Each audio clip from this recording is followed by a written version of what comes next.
What's up, guys? We're still turning on him. We're still not turning on him. I mean, we're going to turn on the ones that turn on us. Yeah. Am I going to go home to Florida and turn on my house?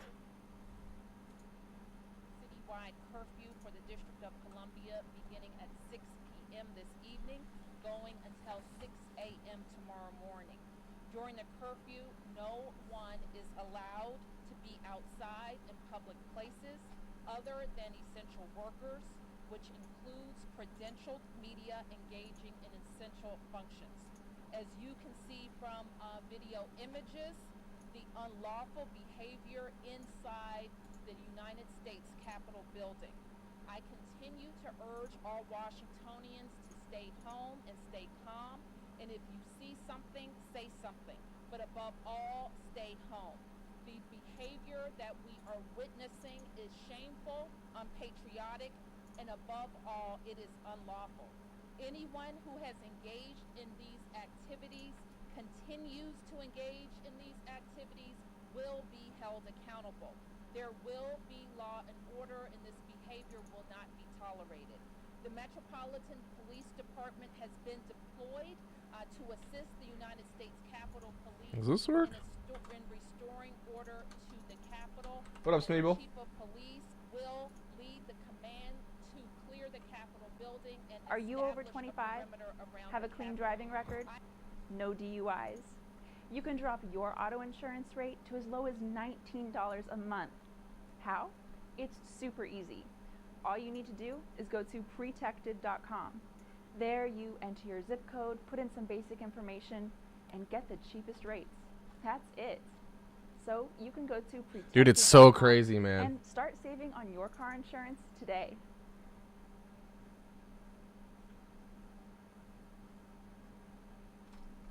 It's not gonna let me skip the ad through here.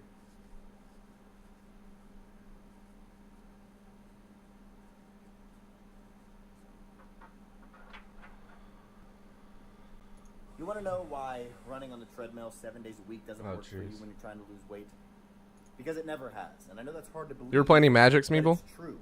Cardio actually burns calories, usually in the form of carbs in the bloodstream that are then replaced with the very next meal that you eat and stored as more fat. This is why when you even eat low-calorie foods or run for an hour a day, it seems like you get softer, but you don't actually lose any weight.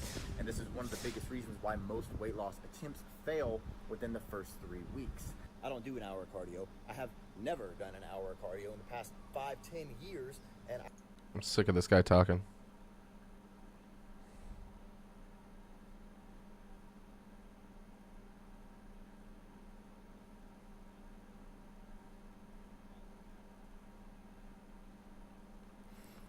Alright. Alright, did this one. Let's do this.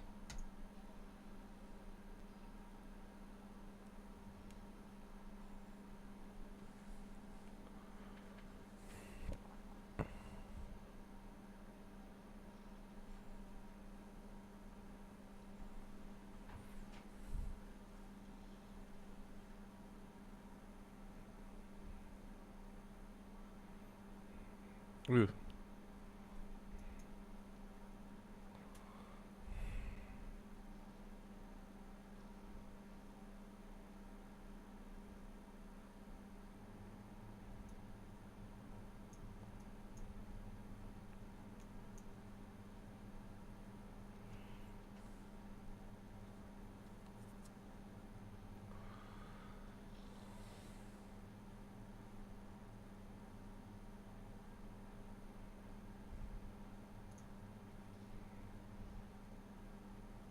Ooh, more vampires. That's cool.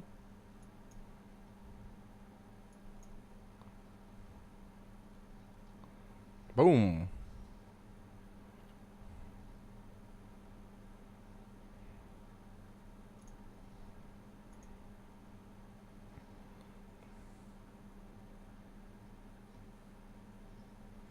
Yeah, dude, I haven't played this for a while. So none of the decks that I had were like valid anymore for play that, you know, whatever the current thing is. So I'm kind of just starting over. No blocks.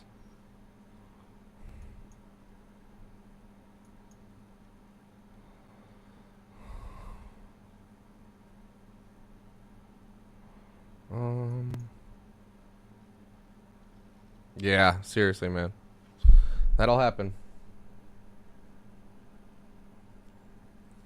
All right, I'm so sick of this. I'll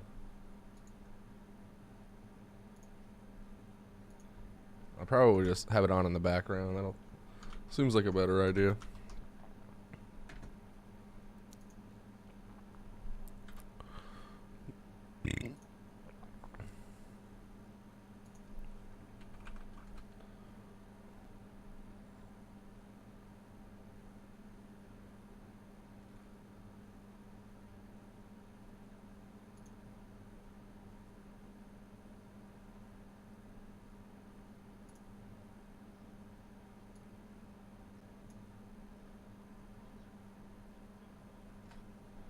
Whoa.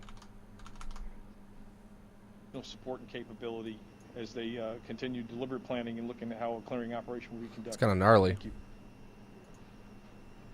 And how does this work? This phone? Okay. Okay. Evan? Yeah, hi, Mayor and Chief Conti. Could you please speak to the confusion surrounding the deployment of the National Guard?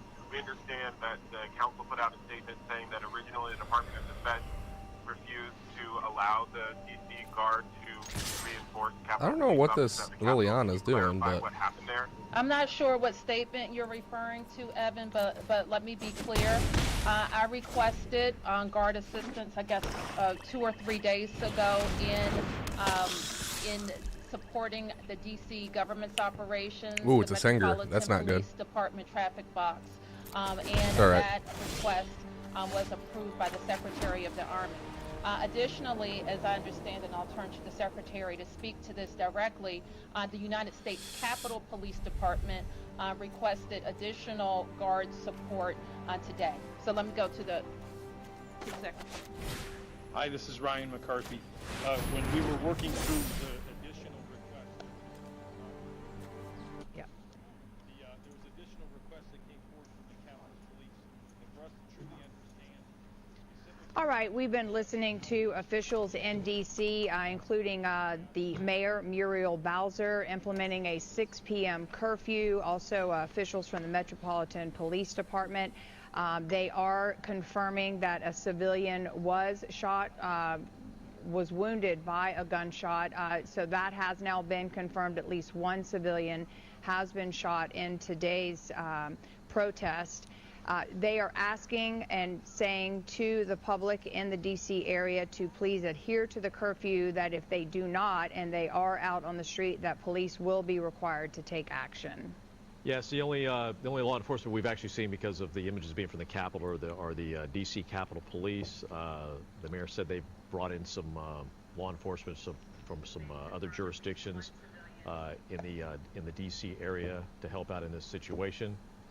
And as you can see, the sun is starting to go down in D.C. and it's still a lot of people milling around, but it looks like a lot of people at this point are actually maybe starting to leave the Capitol building. But we saw on the one side, the main side of the Capitol. Hopefully they leave, man. That's scary. The number of people that were on the steps, still quite a few, to say the least. So that curfew going into effect in about an hour and 6 minutes. So it'll be really interesting to see. We've also been told that the National Guard is there in Washington, D.C., obviously, and they probably deployed other law enforcement from surrounding areas just in case. This morning, check this President Facebook. Trump I'm live on spoke Facebook to, too, so I'm going to test it, see if the chat supporters, works. about 30,000 people there, and a group of them began to leave before his speech was over and descended upon the Capitol, and then that's where everything happened. We heard from a representative from here in California, just chilling accounts of him being, they were all separated because of COVID and the 6 feet rule that we have. And he said that all of a sudden some of the leaders were being rushed out, and they were told to stay in place, and so they all dropped for cover, and he said he got trapped in some part of the room trying to escape. I don't think he some can. Of the older lawmakers, had knee surgery, He was trying to help one of those gentlemen and basically watched as police officers drew guns on protesters. Yeah, I hope you were playing Magic up in here, boy. Not only the Rotunda area, We got the Tri-Beam but stream into the going, too. chambers. Now to get the perspective of another And we're listening to Mark Picano joining us on the phone. He represents California's 41st district. what's going on with the electoral Congressman Picano, vote. can you hear us okay? I can. Thank you very much. So when everything was going down That's right. this morning, you were in the House chamber. They were No, debating. I was not in the House chamber. There's only a small number of House members and members of the Senate that were allowed to be actually in the joint session of Congress. Is that because of COVID, or You're living it, is huh? that how it usually works? Right. That's exactly right. They wrote into the rules of procedure that only certain members. Okay, I remember that guy. I don't remember this guy. Okay, he can give first strike. Designated to actually present, Upgrade. speak on the topic. For instance, Chairwoman, Administration Committee Chairwoman Zolaf. This is the only deck I have, right? Member of that committee, Jamie Raskin. I think it is. Adam Schiff. All right, let's play this dude. And Joe Naguse. Thanks, brother. We're actually going to speak, and then we designated for each of the several state delegations that we anticipated would be objected to. Opie, this is kind of like the deck that you played, wasn't it? Members would have a chance to speak. Wasn't And other it members white were to stay weenies away you played? from the chamber. I'm pretty sure. In order to enable social distancing procedures. So where were you exactly when the people came into the Capitol building and then came into the Senate and the House? Can you chamber? guys read the cards? Is it is the quality coming through decent I enough? can't say exactly where I was relative to when they entered, but what I can tell you is around just after 1 o'clock, I went to the Longworth cafeteria to get something to eat for lunch. And as I was returning to my office in Cannon, Capitol Police Oh no, it's Murpho. informed me Yeah, that let it resolve. they were evacuating Cannon and that I would have to go to somewhere in Longworth, which is the middle House office building. It's situated in between Cannon and Rayburn, or I'd have to go to Rayburn. So Yeah, he'll probably block with this, right? Furthest to the east is Cannon office. If he building, does where block, we'll I- use that. If my he doesn't office block, is situated. we'll We were cast all the soldier. staff and members were being told to leave the Cannon office building, and I left initially. We thought that we were under the wrong impression that we were being allowed to go back to our offices. And Oh, we can still were, play this all and very then, nice. Within a short period of time, Capitol Police began Gone. to evacuate Cannon again. And so I'm in a... Oh, I could have just given him really first strike anyway, but exactly whatever. where I am, but I am in one of the office buildings that's not Cannon. And I've been informing... As soon as that guy everybody comes that out, I'm he's safe screwed. and secure. Have you had a chance to speak with possibly some of the men and women who were actually in the chamber? I have not. Shoot, been I able should have to only do that. attacked with one. Sorry. I have spoken to a few members. Some members are actually at home in their apartments. Some members, I have a feeling many members are What's up, Steven? stuck in their offices. And I would say the members that usually have their offices in Canada are not in those offices. The vast majority of the House members were not. It's crazy that they stormed the Right. We were. Capitol. You know, I got to the office complex expecting that we could have crowds that would impede our mobility outside of the tunnel complex. But I was expecting to stay inside the office, the complex of offices here, the three office buildings that connect to the. Thanks for the host, Smeeble. We spoke with California Representative Jimmy Gomez earlier today, too. He was in that Oh, no, sorry. I was room looking at my and last feed. experienced, Sorry, bro. you know, I was like, I sort of didn't got think I caught heard the up thing in go it off. all. But That one wasn't a point try to he get you to made do it was either. that Sorry, no man. matter what happened today and how tragic and scary this has been for so many people, and not only that experienced it, but Hey, this ain't looking Americans good. in general, that this will not deter him or others, Can't block Republican him and if I wanted Democrat, to. then from moving forward and actually making this process happen to bring President-elect Joe Biden into office. Oh, I very much agree with that sentiment. This is a jarring experience for the American people. To watch this on television, I've gotten so many texts from friends and supporters and constituents concerned about my safety. So I've been assuring them that I'm in a safe place. But I think it's... Is it a full minute? I could probably boost that up. For those of us who are members of Congress, to stand resolute that we're going to complete the count of these Electoral College votes, that we will not allow democratic norms to be violated. Oh, this is so good. They already have It been has to be done. violated to the extent that we've seen our Tap temple of everything, democracy, unless he's got a counter spell. Okay. be desecrated in the way that it has been. But it's only telling me that we need to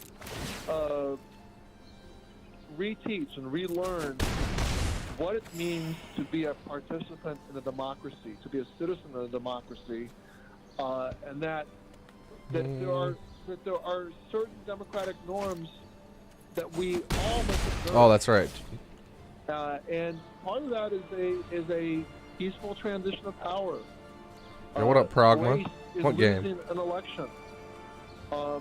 You know, I was disappointed again, as I've been disappointed over and over again when I heard President Trump again describe what he called it a fraudulent election, that he sympathized with the protesters, and he told them to go home. Oh, this is not good. But it's disappointing to hear such a sore for aggrieved loser not be graceful, to be disgraceful, actually. I think I win. All right, Congressman Mark Bacano. Again, he represents California's 41st District. We appreciate your time today, and stay safe during these extraordinary times. Well, thank you very much. And to all the folks out there, our Hold on, dude. Let me republic will check endure. your. The government of the people, for the people, and by the people will not perish from the earth. We Check are your going to creds. continue the count. Well, thank you for your work. Thank you. All right, welcome to a special edition of the K25 News. I'm Glenn Walker with Lou Parker.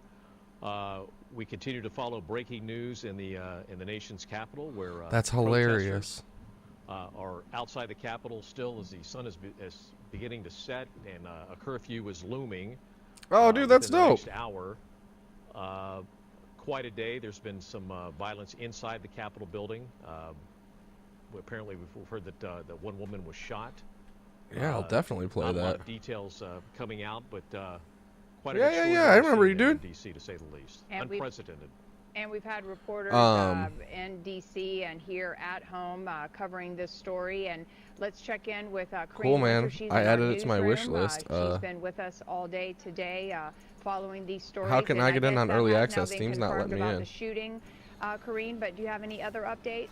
Well, Lou, talk about frightening. The video that you're about to see, it's dramatic. It's extremely graphic, so we definitely want to warn viewers. You'll see a group of protesters. They're inside the Capitol building. They're trying to break through Friday a at glass 3 door, a.m. and You there's got it, armed man. Police on the other side. You hear demonstrators saying, "Get down." I'll be there. that I'll this stream is it that going day to too, get dude. dirty before shots are fired sure. from the other side. Listen. Looks fun.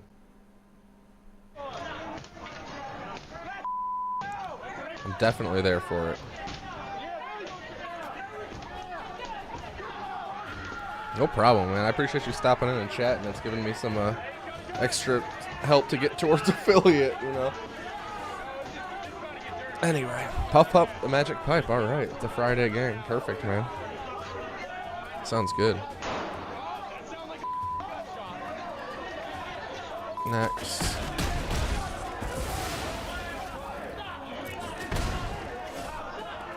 Wasn't enough.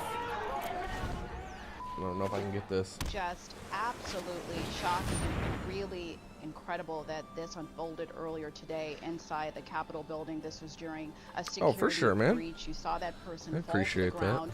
And we heard about that one person who was injured inside the building. It's unclear if this is the same individual who was shot earlier today in the chest or neck. We haven't gotten confirmation regarding that, but that woman was last listed in Yeah, I'm just trying to critical improve one thing condition. in the stream every day, you know. Look at some of the violence that unfolded. Here's my And, improvement you know, today. these demonstrations, Lou and Glenn, Does it sound good? Peaceful. They started out yesterday. I could do this stream just like this all day, yay. This is something that was expected. But I won't. The president had been rallying his base for days now to show up today, to turn out and to show up in full support of your opposition to the election results. So this I think I'm dead. I'm totally and dead. Many people are asking why law enforcement officials weren't more prepared. Now, Concede. this is not to blame in any way on officials, but again, if you knew Yeah, that man. there was going to be a large turnout I got a today, Stream why Deck, didn't you and they have have some integration with safety measures in place? Why wasn't there more personnel voice on the mod. ground? Why weren't there barricades I love that thing, though. set up? So again, some of the things that I haven't we're messed around hearing with all right sorts of now, stuff, my of course, scenes will and be stuff. answered in the coming days. They took Right away my now, cave. the I've been focus playing again Darkest is Dungeon. restoring They took away order my cave outside the voice for Capitol today. It's the building free as version, so. those crowds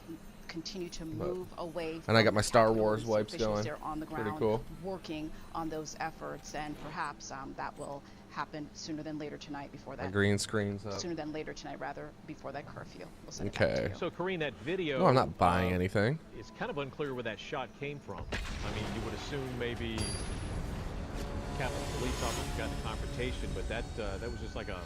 Yeah, I've got to do that. I've got to take some of my... Because I'm multi-streaming. I'm going to Facebook, Right. YouTube, They were and trying Twitch to right break now. through some closed So I need to door. take the I know there was YouTube a VODs, chop them up barricade into that some was clips. set up because I've we got some, heard I've got earlier some, reports a couple today, clips, you know. calls, desperate calls coming out from police on the ground inside the Capitol. See if saying this that we goes are any outnumbered, differently. We need help. We need more resources. So it may have been one of No, it's those not on desperate Restream, moments it's, where they Slobs. saw the crowd on the other side. They I just have barricaded. Prime We don't because I know if like there all the were any different, congressional leaders on the other side in that what do room you call that it? security personnel Themes were and trying to overlays that they protect, have. but obviously it was a desperate moment where the crowd on the other side, they weren't yielding. In fact, they were breaking away at that glass, and officials had to resort to violence to push back that crowd, firing that shot, or perhaps multiple shots. And seeing that Streamlabs OBS is just, oh, it's so much more user-friendly. All right, Karine, we thank you for that, and we'll get back to you in just a bit. And, Regular these are Murpho? live images outside the U.S. Capitol. And again, that curfew is looming now in less than an hour, coming up at 3 o'clock our time. I'll attack, Still, but this time, whoever blocks, I'm gonna... protesters outside the Capitol, and got you, around, dude. as well as on the steps leading up to the main entrance. Of course, a lot of this is playing out today on social media. Let me go to Twitter real quick Mark and Mester has been monitoring that. Mark? follow that. Yeah, Glenn, as you see these images unfold on your screen, and as officers do reportedly, at least at one point, have their guns drawn inside of the Capitol. Right now, we're getting our eyes on some brand new video. Cool, man, I'm following. Like when what started out as demonstrators then turned to vandals stormed the Capitol. That was late this morning here on the West Coast. It was on the afternoon during the East Coast. We want to take awesome, a look dude. what that yeah, I'll just tag you in the tweet because it goes whenever I go live. It tweets for me too. So I'll just tag the game account on the tweet. Sweet, man, I got a Friday game. Heck yeah. Yeah, you should see it. I'll make sure to tag you. I'm not really sure about what time. Probably like late morning to like early evening, I'm guessing.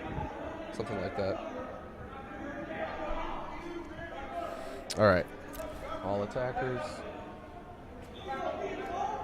Next. Activate ability.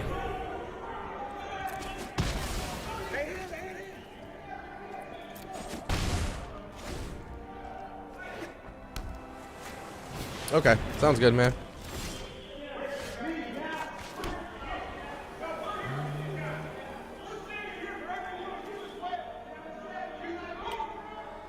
Oh, nice. It's definitely gonna block with the elemental. We'll give him first strike, and You can see what appears to be that Capitol Hill officer right there showing restraint with that baton in his hand. Demonstrators, again, they're what started as demonstrators now turned to vandals, alleged criminals at this point. We also have some more video of what it looked like when they made entry into the building. Glass was shattered before they got inside the Capitol. Here's a look at what that looked like.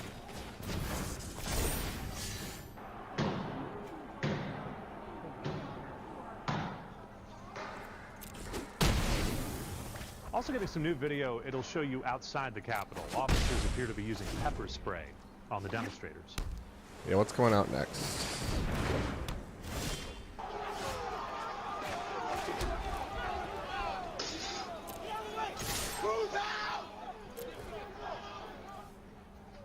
And the big question for so many is, what was it like for the folks who were inside the Capitol building? GOP Representative John Curtis represents the state of Utah. He was barricaded inside of his office, and he posted this video to Twitter. Just appeal to all the good people of this country to dial it down. I saw what happened to my good friend Mitt Romney. Just totally inappropriate what's happening outside the Capitol. It's not who we are. We're better than this. And please, let's use all of our influence to tone this down and get back to reasonable debate. And I think we can then move forward as we need to do as a country. So we've heard from the President of the United States. He sent out these tweets that was earlier this afternoon saying, please support our Capitol Police and law enforcement. They're truly on the side of our country. Stay peaceful. Yeah, no worries, man. Everyone at the U.S. Capitol to remain peaceful. I'm not too worried about it. I'm like super small right now. I'm trying to build things up, but And our great men and women in blue. Thank you. I'll make sure to hit you up. Put out a video. Twitter has since restricted that video. You can't comment on it. You can't like it. You can't retweet it for fear that violence could erupt because of the message being shared. That's an important fact that we wanted to point out. And then again, another interesting development regarding all of this, we have been keeping our eyes on the markets, and surprisingly, the Dow Jones Industrial Average turning positive 437 points despite the violence at our nation's capital. We'll have more on these images coming up throughout this afternoon, but for now, Mark Messer, I'm live in studio. Glenn and Lou, we'll send it back to the two of you. All right, Mark, thank you so much. We appreciate it. Of course, thank you for sticking with us here at KTLA. We've been they all get covering first the story, strike. Since it broke earlier this morning. And one of the reporters today is our Washington, D.C. correspondent, Trevor Shirley. He has been monitoring this as well for us. He is in Washington, D.C., and as we heard, thanks for still being with us. I know it's even past blow your, past 20 health here. Hours, Trevor, but Mayor Muriel Bowser saying she will, in fact, implement that 6 p.m. curfew today in D.C. Okay, yeah, draw a card, that's fine. We'll broadcast something else. 45 minutes before that curfew goes into effect, and I think everybody that lives We'll play in the another district clock got kids one of those here. We're emergency gonna draw another alerts, card. probably around 3:45, 4 o'clock, letting us know I'm just that gonna play another emergency error. order was going to be in place. So, and I wasn't aware she had been, apparently, as she said during that press conference earlier, that she'd made a request for additional National Guard troops, or 4 National Guard troops, several days ago, knowing that we were going to be seeing this massive rally or demonstration on the ellipse. Obviously, nobody anticipated that it was going to turn into what we're seeing happen at the Capitol. But there were plans, at least in the works, to have more National Dude, it is. Guard I'm just troops trying to listen on to it to keep duty. up on it. It's So crazy. far, though, at the Capitol, I've not seen any arriving yet. It looks like a lot of the other federal agencies are on scene with their Trump told everybody to back off, so the hopefully that FBI calms stuff down, but I don't know if it's just too little too DHS late now or has what. people over there. You know? So, at this point, we're seeing a lot of federal agencies send in their emergency riot control operatives, but so far, as far as I can tell or heard, we haven't seen the National Guard get there just yet. How's it look? Well, we have spoken with It's a two 6 p.m. representatives curfew, today and they're on here what, in Eastern time? California, Trevor, and So, you know, one was actually caught up in our, some of this crisscross that happened in the chambers. So. Yeah. What time is it? Both seem to try to imply, or did in fact 5:16, imply that curfew in no 45 matter minutes. what happened today, no matter this tragedy that happened at the Capitol, that basically they will move forward. If it, you know, when we joked and actually laughed about it, that if they have to turn to Zoom to get this done, this will move forward, the proceedings that were supposed to be happening today. Well, that's certainly the I think the idea that everyone is wanting, the sense of reassurance that a lot of people, elected officials, are wanting to convey tonight that that the electoral process will continue. I've talked to a couple sources on the Hill in Senator's office. They're telling me the same thing, but they're being honest that, look, we just don't know what that's going to look like constitutionally, what can and can't be done in terms of how that vote's conducted and so forth. So that's obviously, you have to imagine that leadership right now is also looking at that, saying, okay, we're probably not going to be able to get back into the Capitol hopefully tonight. Not look too super white. And that's just my assumption, given how long I can figure it's going to take to clear the building.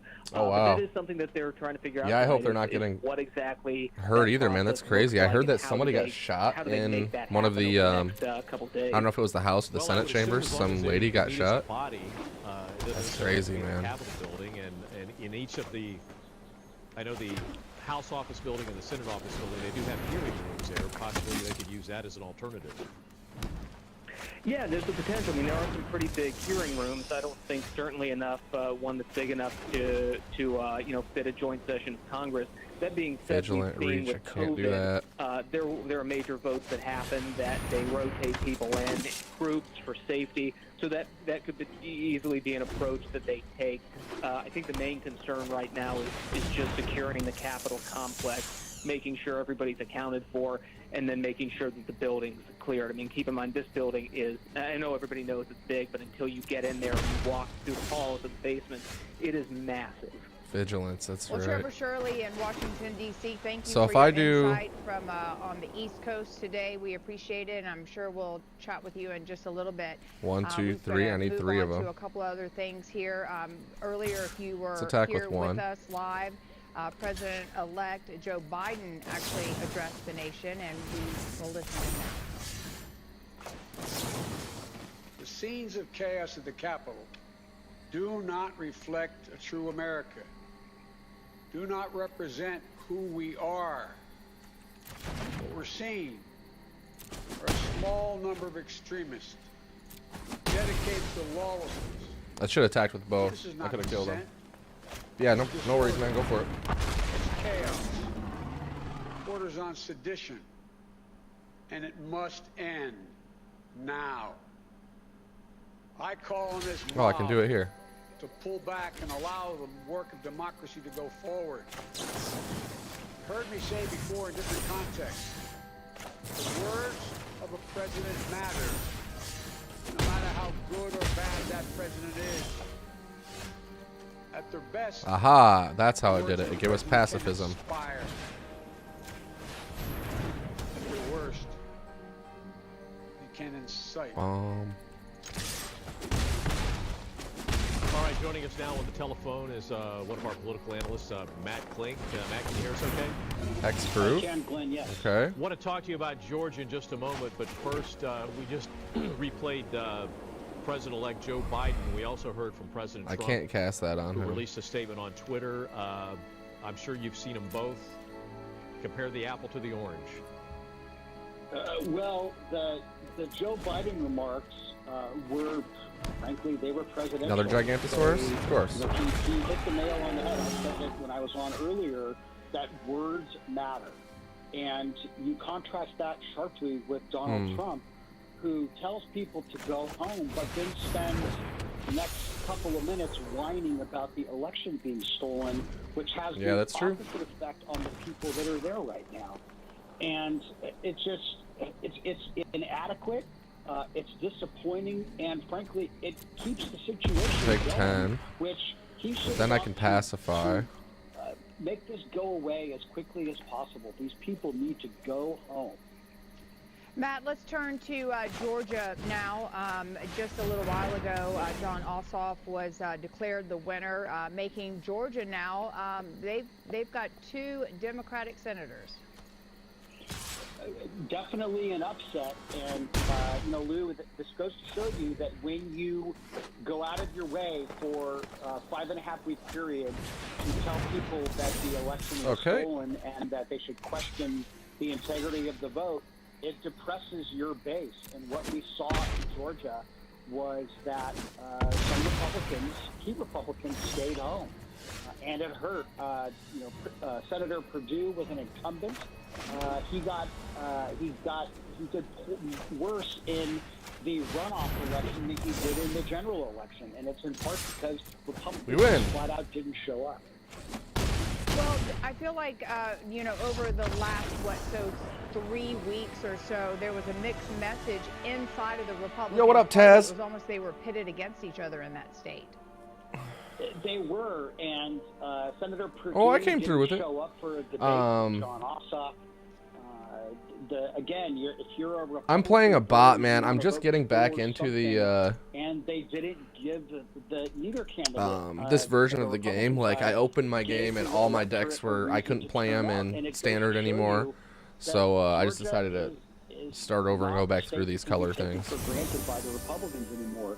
The urban populations of Atlanta and Savannah and the other big cities, they outweigh the more Republican rural populations, and the results speak for themselves. Last one, and then I Abrams, think I got to start. Who was the gubernatorial candidate, who narrowly lost. She just spent Making some decks. 2 years mobilizing and organizing that state, and to be honest with you, they cleaned the Republicans' clocks. Yeah, it was interesting to see last night as the numbers came through DeKalb County. I'm pretty sure the metropolitan area, how that flipped. Oh, unless this is supposed to so be. quickly. This is not an actual person, right? Bush Bear? There's no way. It's a question of organizing, and Stacey Abrams and her organization, with a lot of money behind Mighty them, Bushwhack. have gone out Okay. and made a concerted effort to Let's get get Democrats excited and turn out and vote. And they did it initially on Election Day, November 3rd. And I mean, I was either going to do that or so it just play it offline. I figured I might as well stream it, especially with all this crazy stuff going on. It'll get me back into it.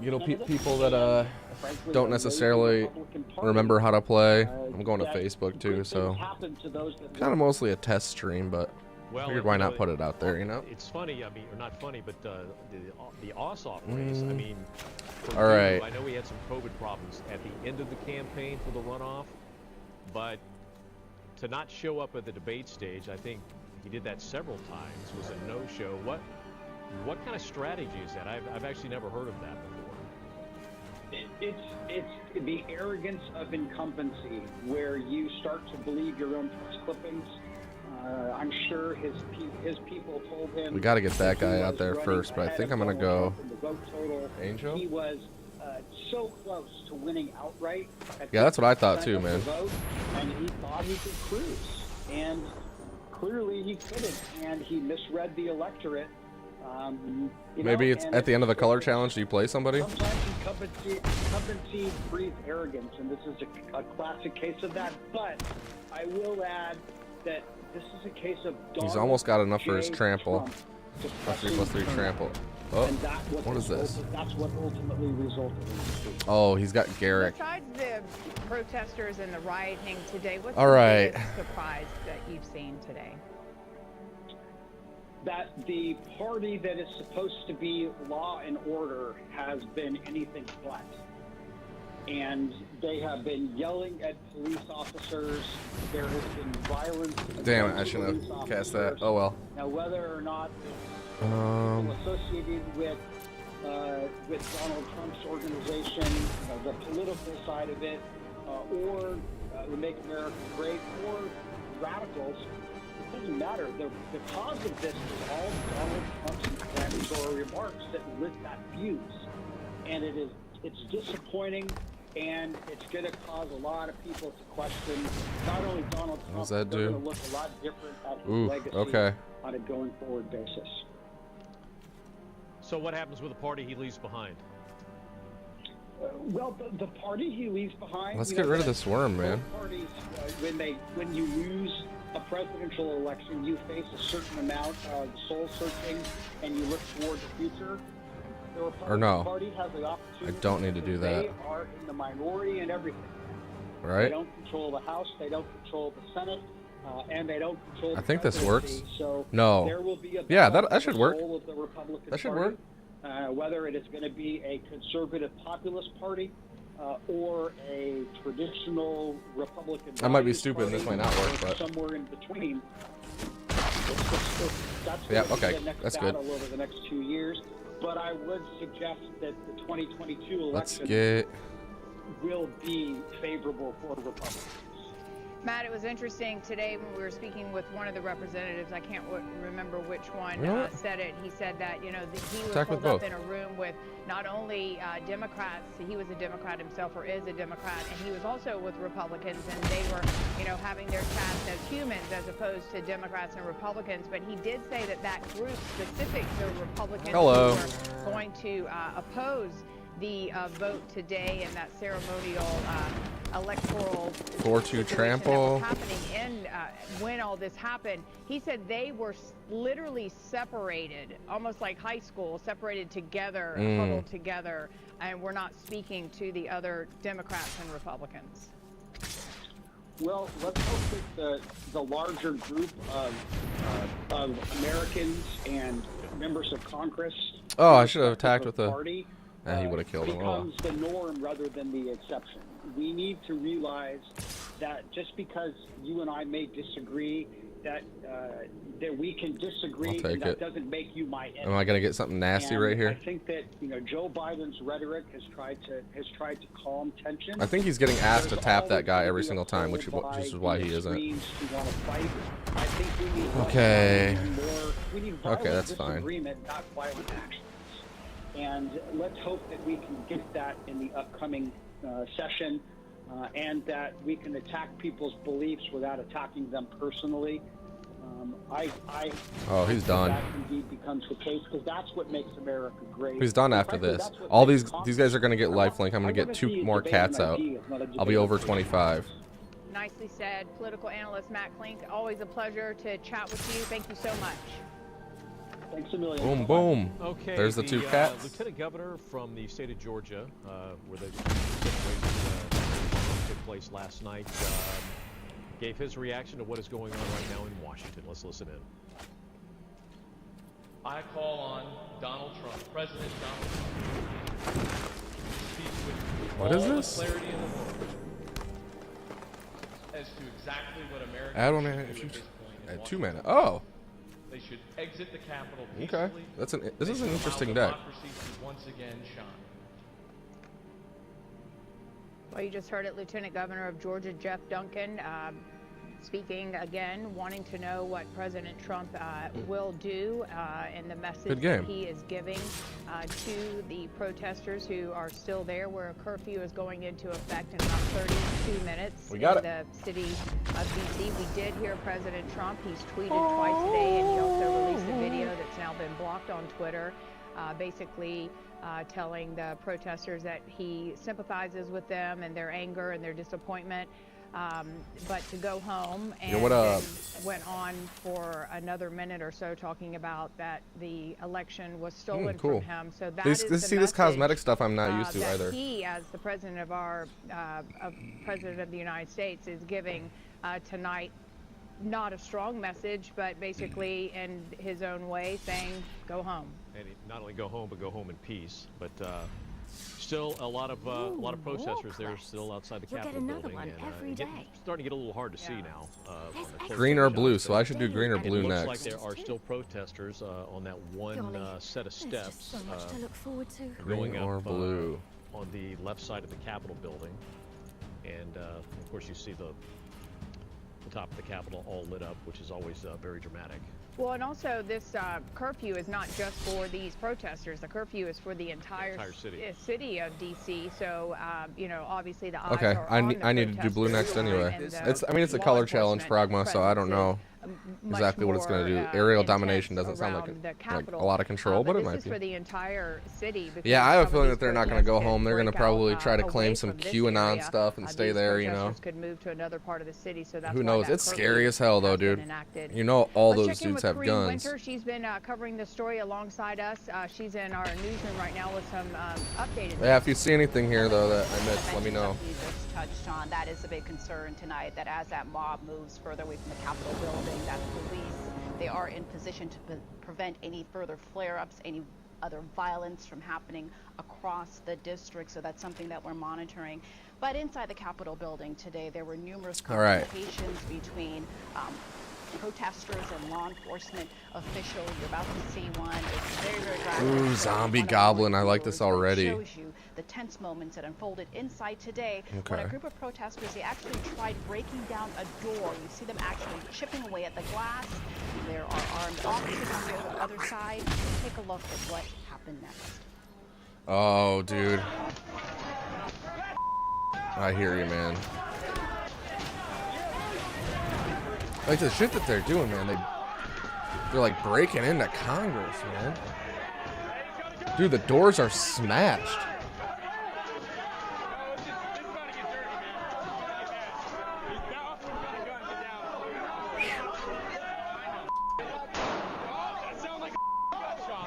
Yeah, man. I'm in Michigan, so it's not so bad. There's still a lot of crazies here, though, you know. Oh, you were in Michigan too, weren't you, man? Oh shit, don't want to dox you. Michigan's pretty big, but.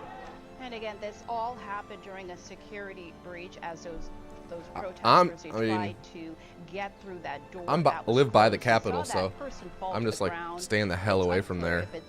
The individual no has been blocks. telling about all day, a woman who was shot perhaps in the neck. Gosh, I like these black cards, man. These remind me of like the old school ones. Right now, we're keeping our eye on that curfew and to see how many members of the huge I cast the wrong spell first. As for congressional leaders, they have been evacuated, so that's a good news at this hour. They've been taken to Fort McNair, and that is a nearby Army base in Washington, D.C. But we're also hearing how's everything going after Joe Rogan moved there, man? Injured in today's riots, and Lou and Glenn. That's been a big thing. Should have been a day that was procedural, something ceremonial where Congress convened and they counted and they certified the electoral votes, declaring Joe Biden the winner. That did not happen. We all saw the events that unfolded afterward. It's unclear when the joint session of Congress will resume their work in the counting and the certification of those votes. Congress, before this all happened, they had just certified 2 states, those 2 states being Alabama and Alaska. The 3rd state they were on, Arizona, the swing state that President Trump and his campaign had been strongly contesting, and they were actually in the midst of a 2-hour Plus everybody long hates the debate studio. when those debates were disrupted by the riots that took place. Capitol That's what people's biggest complaint seems to be. I think I'd go as far to say is I'm still a Joe Rogan fan. You just gotta understand who he is. He's just this meathead, you know, who has some really shitty takes on stuff sometimes. He called the scene shocking. He tweeted that the outcome of this Get some Democratic cards in election here. must be respected, and we also heard some statements Yes, we will from the definitely drop European this. Parliament president, who tweeted that he was deeply concerned by the scenes take another in card. the U.S. Capitol that, again, the whole world is closely monitoring. And today's political display, what many have called unpatriotic, not democratic in any way, it's really sent a shockwave with the effect of not just emotions, but reactions globally. And we win again. we'll send it back to you. All right, thank you, Corinne. And again, we were looking at images from earlier. This is not exactly sure where this is, but it looks like somebody is aiming their cell phone down. Yeah. The door. It looks like That's a shame, man. Yeah, this was the door that was. I mean, Texas is huge. You'd think that there's like there'd be potential shooting locations and film incentives there, but I wonder why more people don't shoot in Texas. They ultimately did make their way in there, but that's where that gunshot, you could hear it, and we saw someone on the ground. It's unclear. Oh, if that's the gonna be person who was gnarly. Actually shot. Yeah. These images are from earlier. You can see there in D.C. of the protesters outside of the Capitol. Now it's about 5:35 on the East Coast, and that I think the next big thing is going to happen supposed to go when into these effect at 6 o'clock. So when a lot the of protesters, curfew hits pretty we are soon seeing here. people mulling around, and other videos that we've been seeing that are live. So they've got 25 minutes to get off We're gonna the get some ground spiders. there, and officials from the D.C. Metro Currently Police, waiting. Why would I be basically waiting? said that if you do not comply with the curfew, that police officers they will be required to take action. So that is the message they're putting out tonight for the entire city of D.C. And again, that curfew. Scry one. starting I like that. And it'll be interesting to see what happens then, because there are still, as you can see, a lot of people. Yes, I want still that. say thousands of people in front of the U.S. Capitol. So it's kind of a wait and see at this point to see what Construction, transpires. The business. National Guard has been, See, the big called thing out. that he moved there for was the tax, Mayor right? Bowser called him in a couple of days ago, and President Trump actually called the National Guard. That's interesting. Said, you know, to help out with the situation. We've seen the Capitol Police, but the mayor is adamant, as well as the DC Metro Police, that curfew starts at 6 o'clock, and everybody needs to be off. Still gonna have to get these flyers out, I bet. Judging by the number of people now in front of the U.S. Capitol, that's not going to happen. Well, you know, this morning. Well, how did you guys manage to do it then, making the game and everything? This time, 3 hours ago, we were reporting on. Did you COVID have like a lot of numbers people that here work in Los on Angeles. different We were stuff? also reporting on the news from Georgia, from the elections that happened in that state. Yeah, I And can we got understand news that, man. Protesters. I've been to LA a few also times, could be called and rioters it's that exactly like people initially say it made is, their you know. way into the Capitol, into the Rotunda, into the Senate chambers. These things are good. They basically overtook law enforcement there. He's got 3 of them out already? 30,000 Damn, dude. showing up for President Trump earlier today as he made a speech, but many of them leaving before his speech was over, and that's when they headed over to the Capitol. And we have that's seen dope, this man. unravel today. Lawmakers that we've spoken to, several representatives from here in California, telling us. I mean, that's the way to do it, especially that it was these days. terrifying. One was not actually. I lived with my parents for a little while after college, you know. In the chambers, but It's really one just the was smart thing to got do. Caught up in the mess of people trying to run out. He even mentioned there was an older gentleman, one of his colleagues, who couldn't walk really well because of knee surgery. He was having to help him out, and he got caught in that cross melee, and ultimately had to watch officers gonna block with the spider. you know, armed point at the protesters, and then the protesters eventually took over. But all lawmakers were moved to areas where they felt safe, undisclosed locations, and many of them have been sending out videos via Like, social media. there's a lot of also voice talking to actors news that live there? outlets like us, and you And know, they it was dub over really, anime? Sad.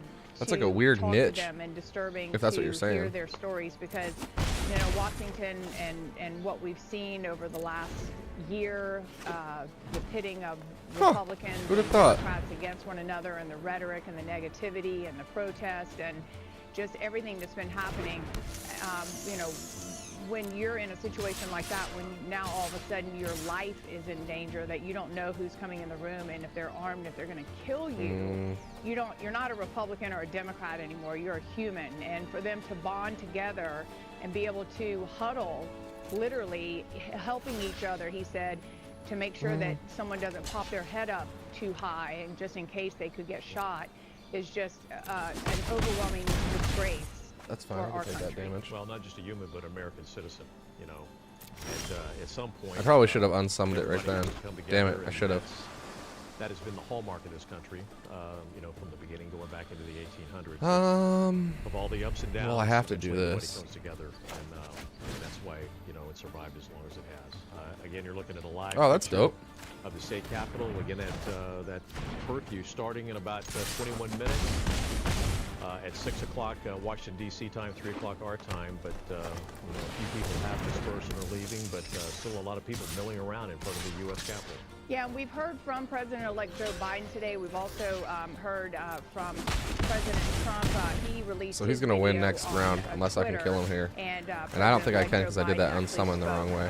From Delaware, and it's really interesting to see who is talking today, what the message is from both sides. Matt Klink had some great things to talk about, and even I think I can survive this. had some really interesting insights in that they were determined that no matter Oh, what hopefully. is happening, outside, Oh, no. inside of this building, that they are determined to move forward. Ah ha ha, we did it. People of the country have spoken, and they want to move forward with the election and the transition of power, not only for the senators in Georgia, the 2 that won last that night, sucks, dude. but also with from Trump. They're just like displaced. All right, joining us now on the phone Silicon is, Valley our dudes. correspondent in Washington, Alexandra Lamone.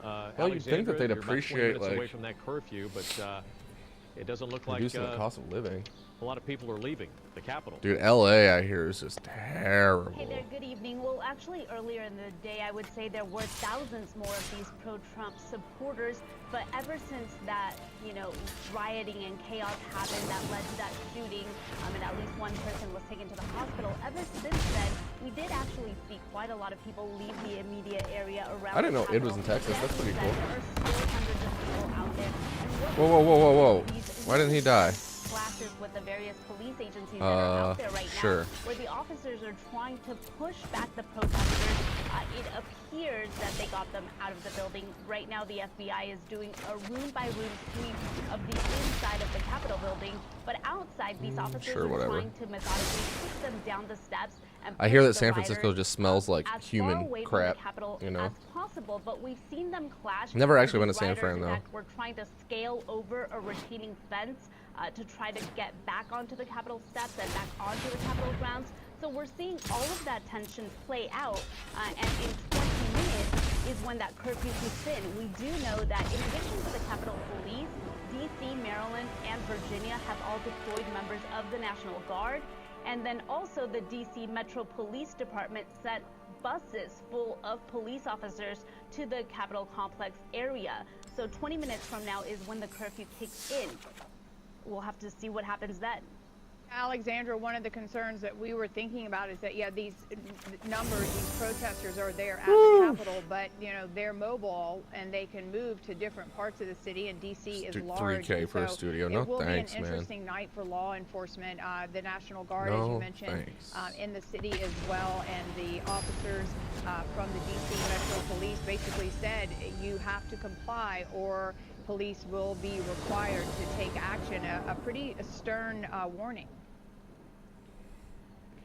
Yeah, and what I can tell you about the city of D.C. is ever since the pandemic hit and we saw those large-scale lockdowns in the spring, it really has remained kind of a ghost town. A lot of these restaurants and businesses have been boarded up and closed down, and in the past couple of days, 1-1 double strike. Okay, that should be good. Protests might happen and Island. potentially turn violent. We Seer. saw more buildings, more offices, more stores. Get that card. Continue to board up their windows and doors. So, presumably we would assume that a lot of block it, boy. would be, as safe as it could be in that regard. But again, the situation right here on the Capitol itself, just incredibly tense. I will tell you one more thing that's really interesting is that we're hearing from some of the lawmakers who are still there you go, man. Just gotta kind of move to secure locations. One of them is Senator Jeff Merkley, and he said that the Electoral College ballots were rescued from the Senate floor. Yeah, just gonna have to see what happens, especially after this crap. Who knows? For that staff, they would have, quote, been burned by the mob. Now, I don't know if he saw anyone actually attempt to do that, or if he's just kind of saying that's what he thinks would have happened. But he says the ballots have been secured.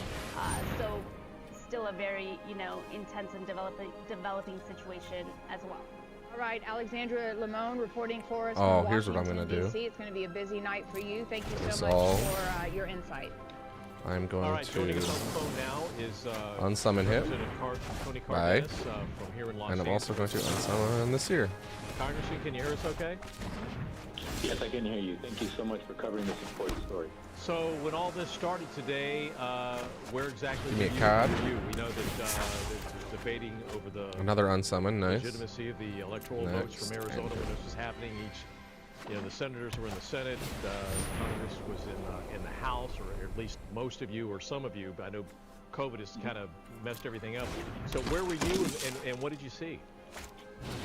There was probably about maybe 50, 60 members in the House floor. I mean, I don't know if I'm using these right as far as this waiting in the Capitol, deck goes, but for the debate to end so that I could participate and vote like the rest of us. And that's I'm when gonna everything wait. broke out. So all of us are in different secure places throughout the Capitol.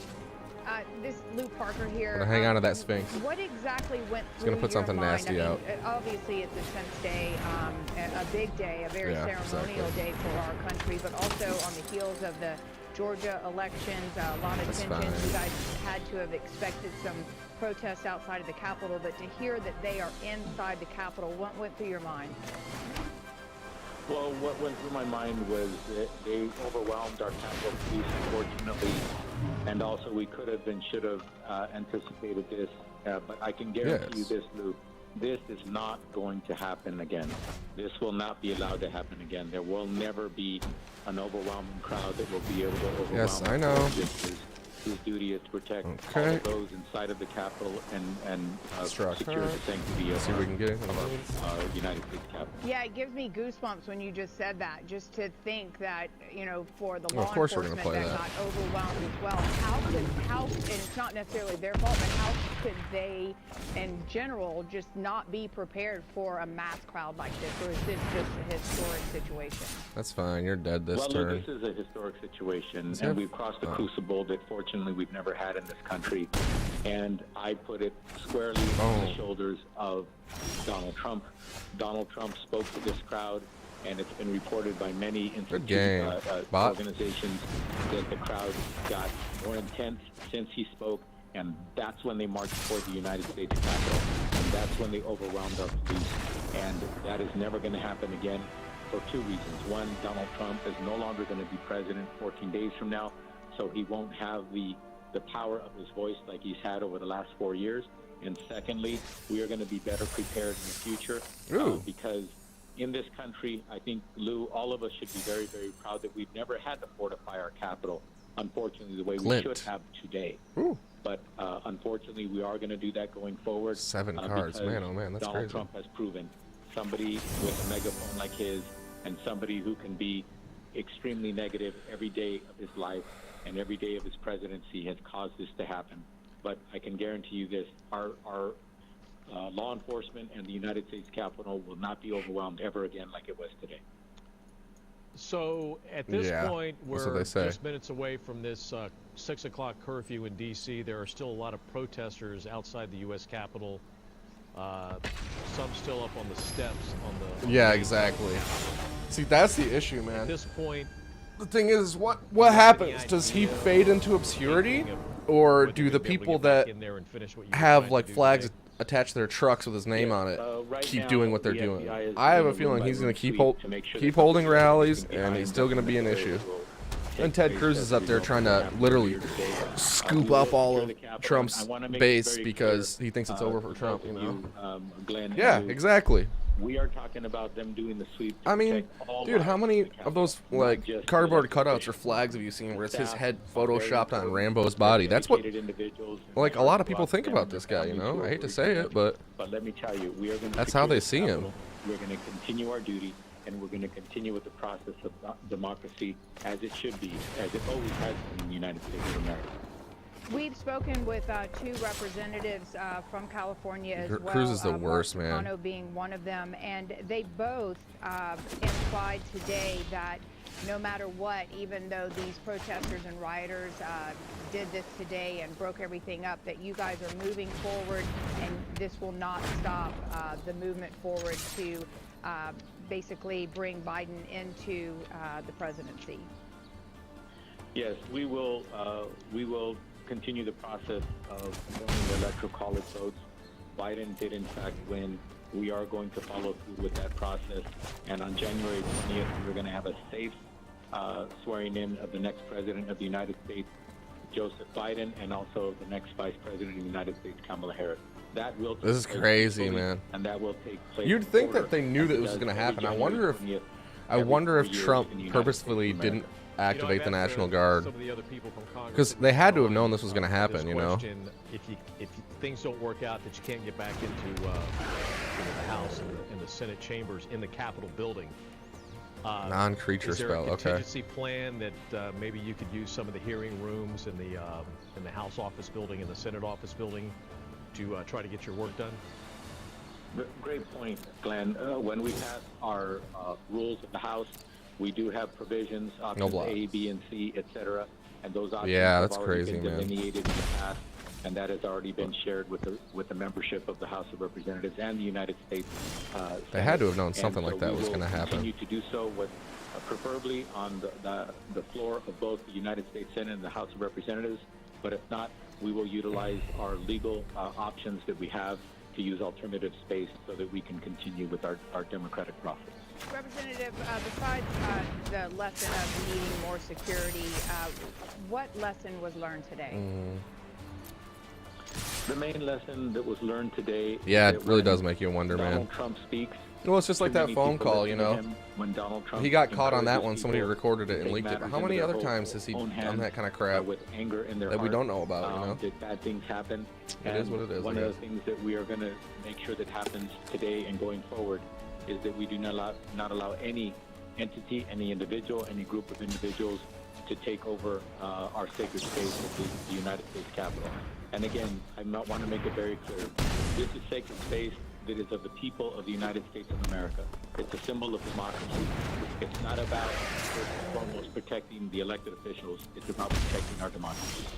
Well, we're glad you're safe, and continue to be safe, and thank you for chatting with us this evening.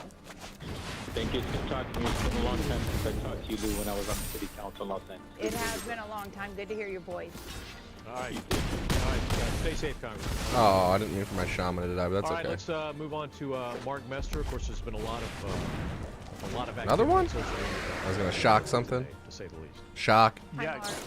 Glenn, yep. Good afternoon to the two of you right now. A good portion, at least inside of the That's Capitol, cool. is completely trashed right now after rioters made their way inside. Capitol Hill security reportedly had their guns drawn. We saw the images all morning long, and this afternoon we're getting our eyes on some of the video that shows those supporters storming the Capitol. Here's part of what that looked like.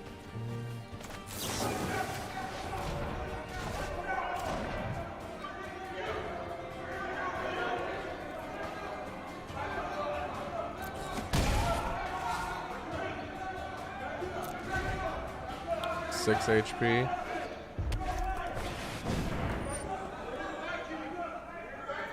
Sure, we'll solve that. What's going on here?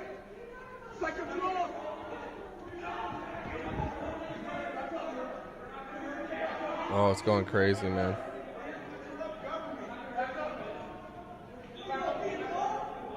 Wonder how many of these people are like drunk too. Because I know a lot of these people treat these things as like tailgates almost, you know. Oh, that's not good. He's taking my Drake.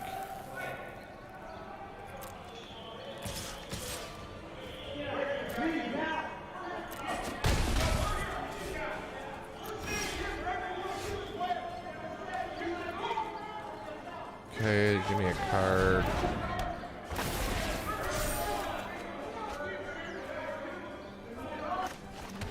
See Capitol Hill Police right there standing on the ground. You can see the restraint showed by that officer right there with the baton in his hand. Go ahead, There's block. more video to show you this afternoon. Video of glass being shattered before those men, those demonstrators that have now turned vandals, made their way inside the Capitol.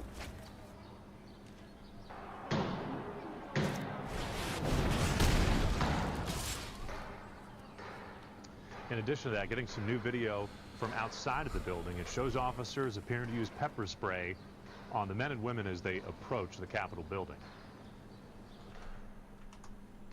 This is on KTLA5. It's the YouTube channel. In addition to these images, we're also getting word from the lawmakers who are inside the Capitol. GOP Representative John Curtis from the state of Utah is one of them. He was barricaded inside of his office, and he posted this video to Twitter. Just appeal to all the good people of this country to dial it down. I saw what happened to my good friend Mitt Romney.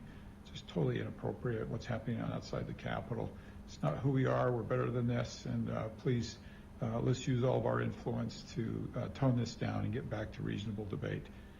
And I think we can then move forward as we need to do as a country.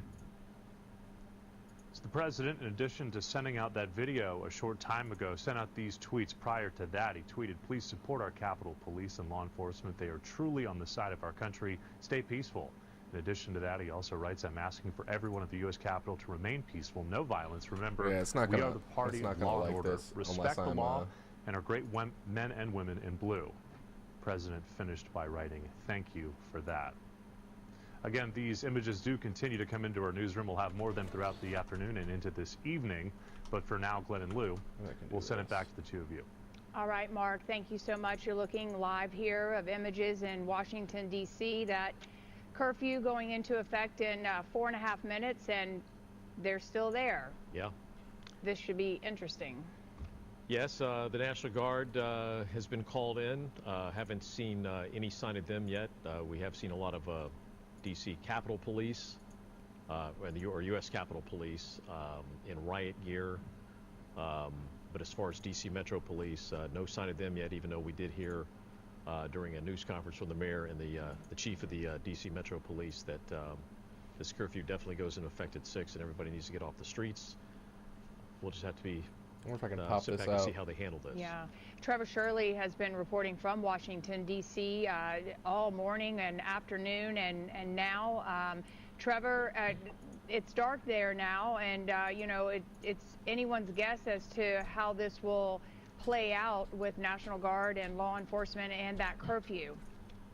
Well, that's not going to work. Yeah, you're right. From what I've seen, it still doesn't look like the National Guard is at the Capitol complex. Oh, I know what to do. I'm an idiot. But Metro Police is certainly getting backed up at this point from other agencies. I think they've kind of taken an all hands on deck approach.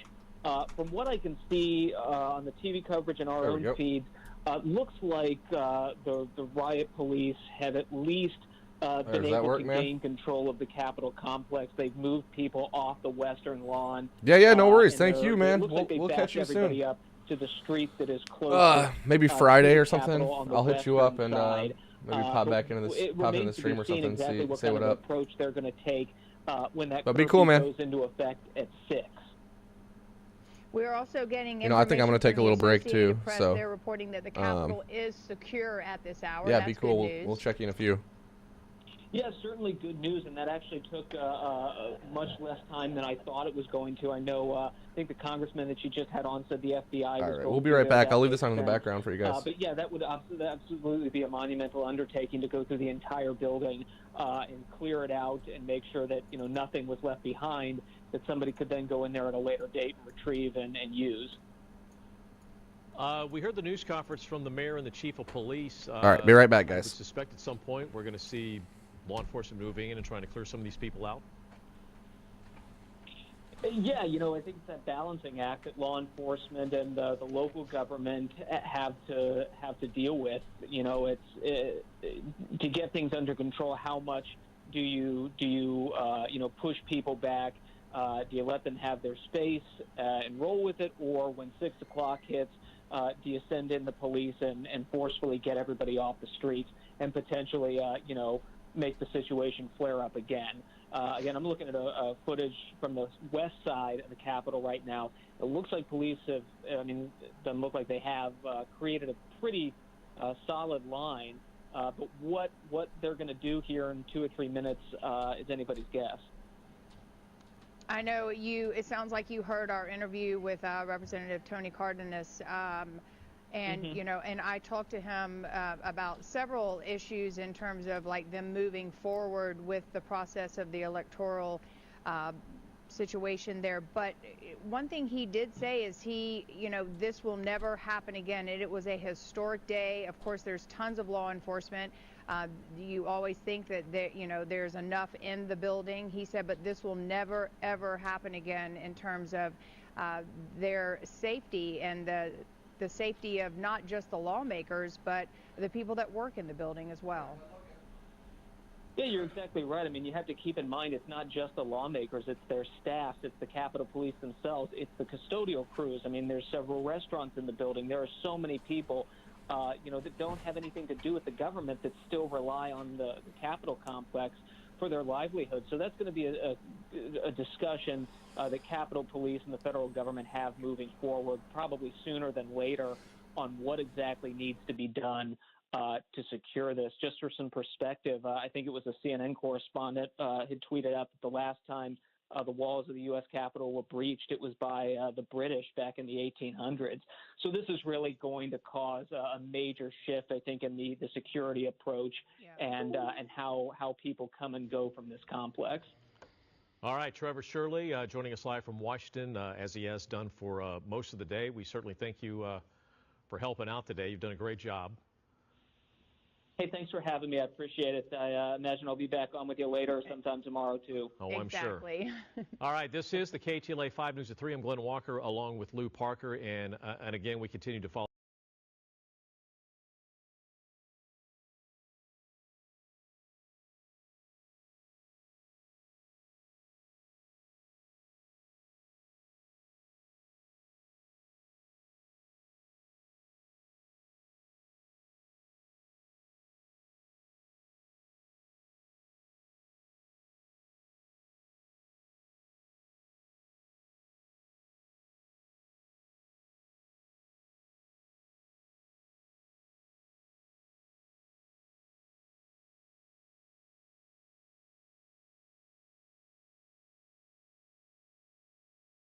What you're going to be watching tomorrow. Of course, there's so many questions about how we even get there, but what are your eyes trained to? Are they trained on the Republicans in the House and Senate who now have to decide what their next steps are? You know, they're trained on President Trump, of course. He's the biggest player in this, although he is obviously not stepping up and exhibiting, you know, a modicum of the leadership you would expect from a president in this circumstance. Be watching the vice president and the vice president's interplay, and of course, you know, the members of Congress, especially the Republicans. It will be interesting to see, you know, the rage and fury some of them showed today. You know, someone like Mitt Romney basically, you know, shouting, "This is what you brought," was evident. So you expect Mitt Romney to behave that way and feel that way, right? Will there be any contrition or second guessing on the part of a Ted Cruz or Josh Hawley?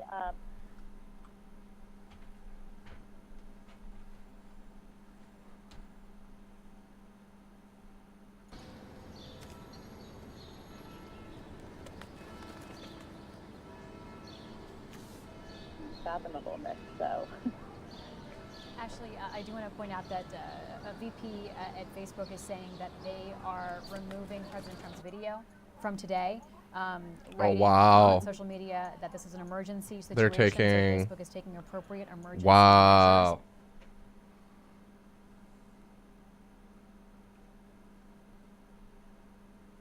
Various groups that have sprung up support President Trump, and the lies that he has told are still out there. They're still on Facebook and other social media platforms. Well, yeah, not just That's that, nice. but the other thing that is so striking is, you know, Facebook took down a video, this video that President Trump put out, minute-long video, ostensibly to quell the violence, and they basically took it down because they decided that it was more likely to incite violence than to quell violence, which goes back to this original point, which is that Trump 100% has the ability to get his supporters to do whatever he wants them to do. He has demonstrated that time and time again. I have watched that time and time again at his rallies. So the fact that he put out this rather subdued video that his heart did not seem to be in, that began with him saying, you know, this election was stolen from us, that Facebook and other social media organizations have viewed as dangerous is sort of the point. He's not taking all the steps he could take to end this, and in fact, far from it. Ashley, the president.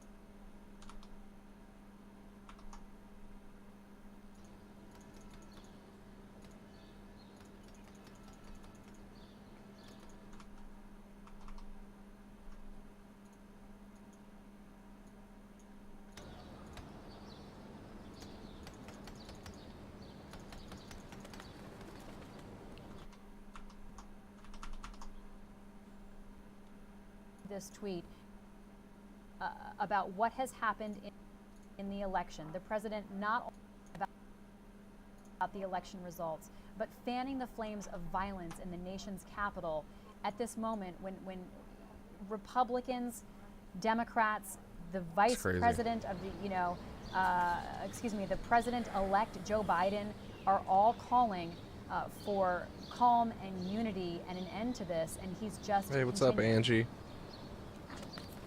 Yeah, that's exactly right. You know, it is pretty disingenuous or defies credulity to believe that, you know, Donald Trump really wants his supporters to, She keeps quote unquote, go keeping her home with face love against and the in phone. peace. When before he That's gets really to funny. that part of his tweet, he lies. He again attacks democratic institutions by falsely and baselessly claiming that this election was in any way stolen from him or that he in any way had a quote unquote sacred landslide victory.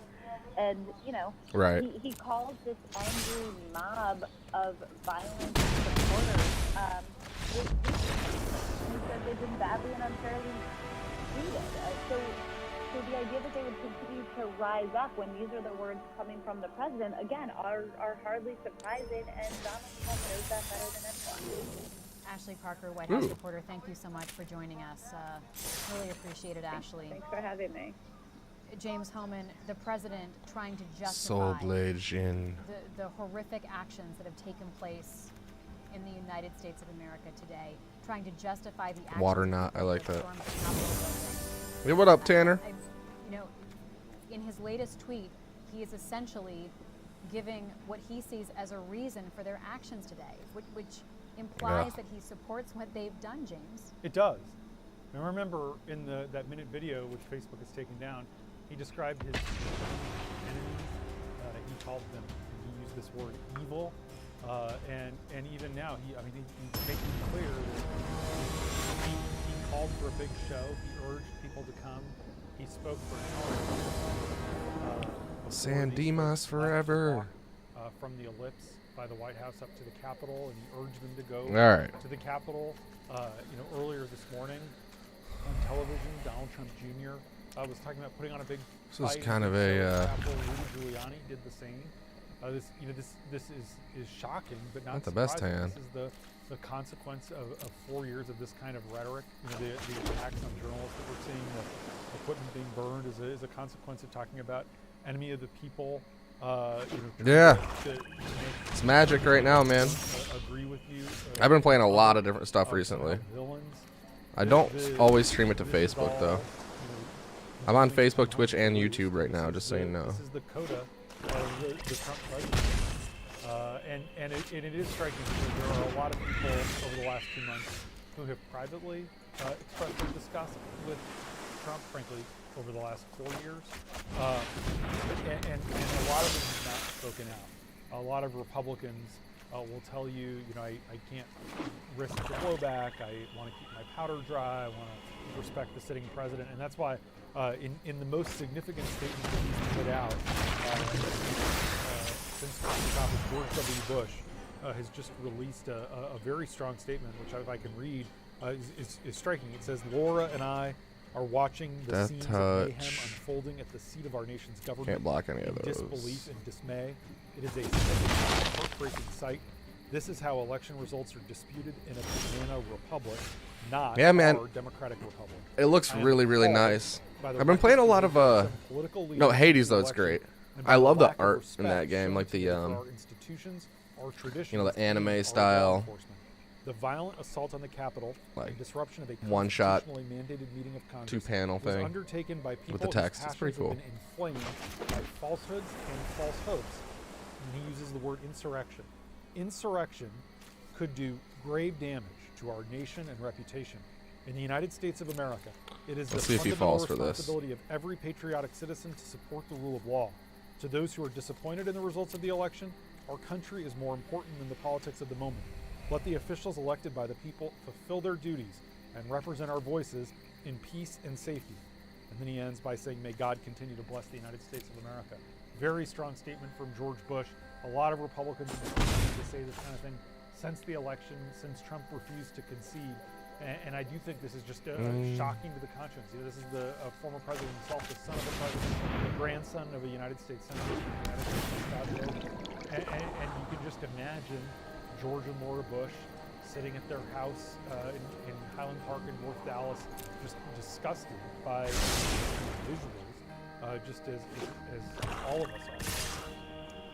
We're getting some more disturbing video taken earlier this afternoon from inside the United States Capitol. This is from Elijah. I'll let him take the profit. Watch.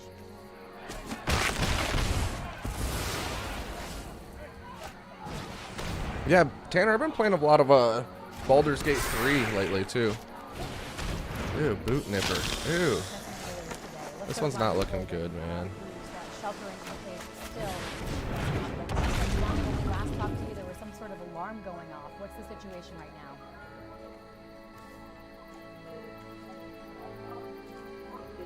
Complex to leave by 6 or else they would be subject to arrest. Oh, that thing is good. I like that. Rhonda, can you hear us? Can you just start over once again because we lost you right at the beginning? Oh, okay. That alarm before was an announcement that went over the entire complex of the Capitol, telling people to leave by 6 or else they would be subject to arrest. So that is not actually a crime here with me, Lincoln. We actually have to stay inside now. We were able to leave the room that we had been sheltering in for the last several hours. The Capitol Police said it was okay to come up to the first floor of the House building where we're at, but we're still in line.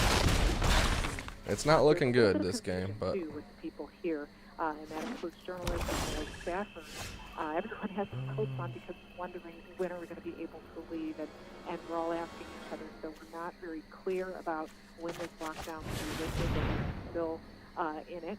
And right now I am looking outside of the first floor of Rayburn, outside the window that faces the Capitol, and surrounding Rayburn, it's all D.C. police. I'm not seeing any of the U.S. Capitol Police cars, but there is a line of police. I also saw a decon unit that just passed by. So we did air, I think a while back, You gonna let it go through, man? Muriel Bowser's presser, where she talked about the D.C. police getting involved in these protection measures. And I'm seeing that with my own eyes as well, that they're out in full force right now in front of us in the Rayburn House building. Yeah. It's still I shouldn't have taken the first hand that I had. I had these two in my first hand, and 2 lands, so... People will obey to that alarm that asks people to leave. How about this DC stuff? That's crazy, huh? So, Rhonda, just to be totally clear for our viewers, people are trapped inside the U.S. Capitol building, cannot leave out of a security threat. For your own safety, you're being told to stay there. And the police presence has certainly mounted outside the U.S. Capitol building. We saw National Guard troops just a little while ago. As you mentioned, we're also seeing stronger police presence generally. But if people are under the impression that the crisis in the Capitol is over, we're still waiting for an all clear to let people like you know that you can go about your business. Exactly. We are still waiting for Oh, I didn't mean to do that. The last officer I spoke to That's okay. Moments ago asked us to put our badges on. Oh, cool. I'll take that. On at all times while we're in here, so that they can make sure that we belong here and are not people who have infiltrated and come in. So they are still keeping a sharp focus on the threats that are happening outside. This guy, man, oh man. From protests that you usually I think he's see distracted by something. At night. I think we have seen very stunning images already, but no one's letting their guard down right now. At nightfall, certain elements often add to the flames that are already going, and we just don't know. We're not certain what the future holds here. But yes, the Capitol complex is still under lockdown. Rhonda, yeah, man. And former colleague Susan Davis, who's a reporter for NPR, has reminded us all on social media it's that definitely going to be crazy. Just that image of people climbing the side of the Capitol. Eerie, man. A lot more staffers. It's like something from 28 Days Later, you know? Tourists. When the vice president comes to the Capitol, there are additional security measures generally taken. But as Sue points out, this could have been so much worse if more citizens had been present today at the Capitol building. That is exactly right. If this were an average Tuesday in January, especially now that a new Congress is beginning, you would have school groups, you would have tour buses lined up down Constitution and Independence as well, dropping people off. I mean, all last year and before, even during times like the impeachment, I remember tourists would be coming in and snapping photos as senators were leaving the SCIF after a deposition. And the SCIF is that secured location in the Capitol building. So there is always an element of tourism on site here, and if it weren't for the pandemic, yes, this could have been a lot worse. this could have been a Dude. you would have had people I've got who Gloomhaven on PC. It's fun, man. here for routine business and done Next best thing if you can't play with so that is the one boys, of you know. Unfortunate silver linings when you think about the pandemic. It's unfortunate, but that is a silver lining about Battlegrounds today is or the Capitol Battlegrounds. Conference has been Baldur's closed Gate 3 is just so since, good, man. It's so around fun. March of last year. I've been playing with a full group of people. Oh, he gave up. It's not a victory I wanted, but I took it. Media or staffers and members of course could enter, but the public could not do their usual tours. Let's bring in Karin to merge into the conversation. Karin, who covers Capitol Hill and national What's security. happening anyway? Karin, what Rhonda's reminding us makes this situation all the more striking. You know, we haven't seen Police average clearing American pro-Trump citizens, mob from you know, Capitol. enjoying the United States Capitol DC curfew in building effect these months officially, because yeah, of the because I think pandemic. it was like And so those scenes today 6, of right? people just, you know, trampling through the Capitol building were all the more shocking in comparison to crazy, American man. citizens not even being allowed in there in recent months. I mean, look, the scene would have been shocking even in I'm normal good. times, I'm good. to be perfectly honest. So it's a situation which, yes, is striking given the fact Let's that go. comparatively fewer bodies around the I'm just doing the color, whatever the color quest thing is. We get a pack. Let's see what we get.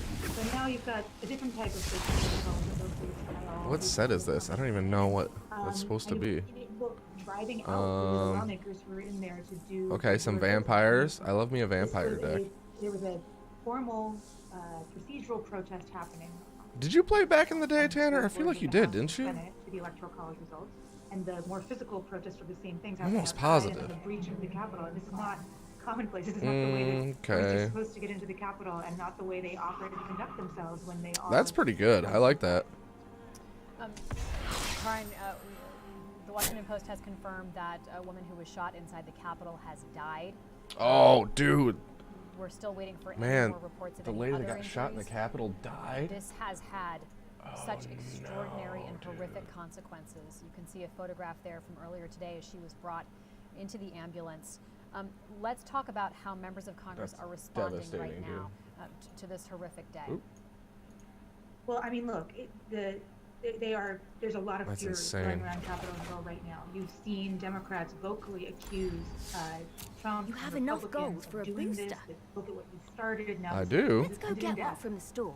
And you see seen Republicans. What do you think, some, man? Not all Republicans, but Republicans also calling up the president and saying you have to do something. Yeah, to yeah, stop for this sure. Because this was the ball that you got started rolling.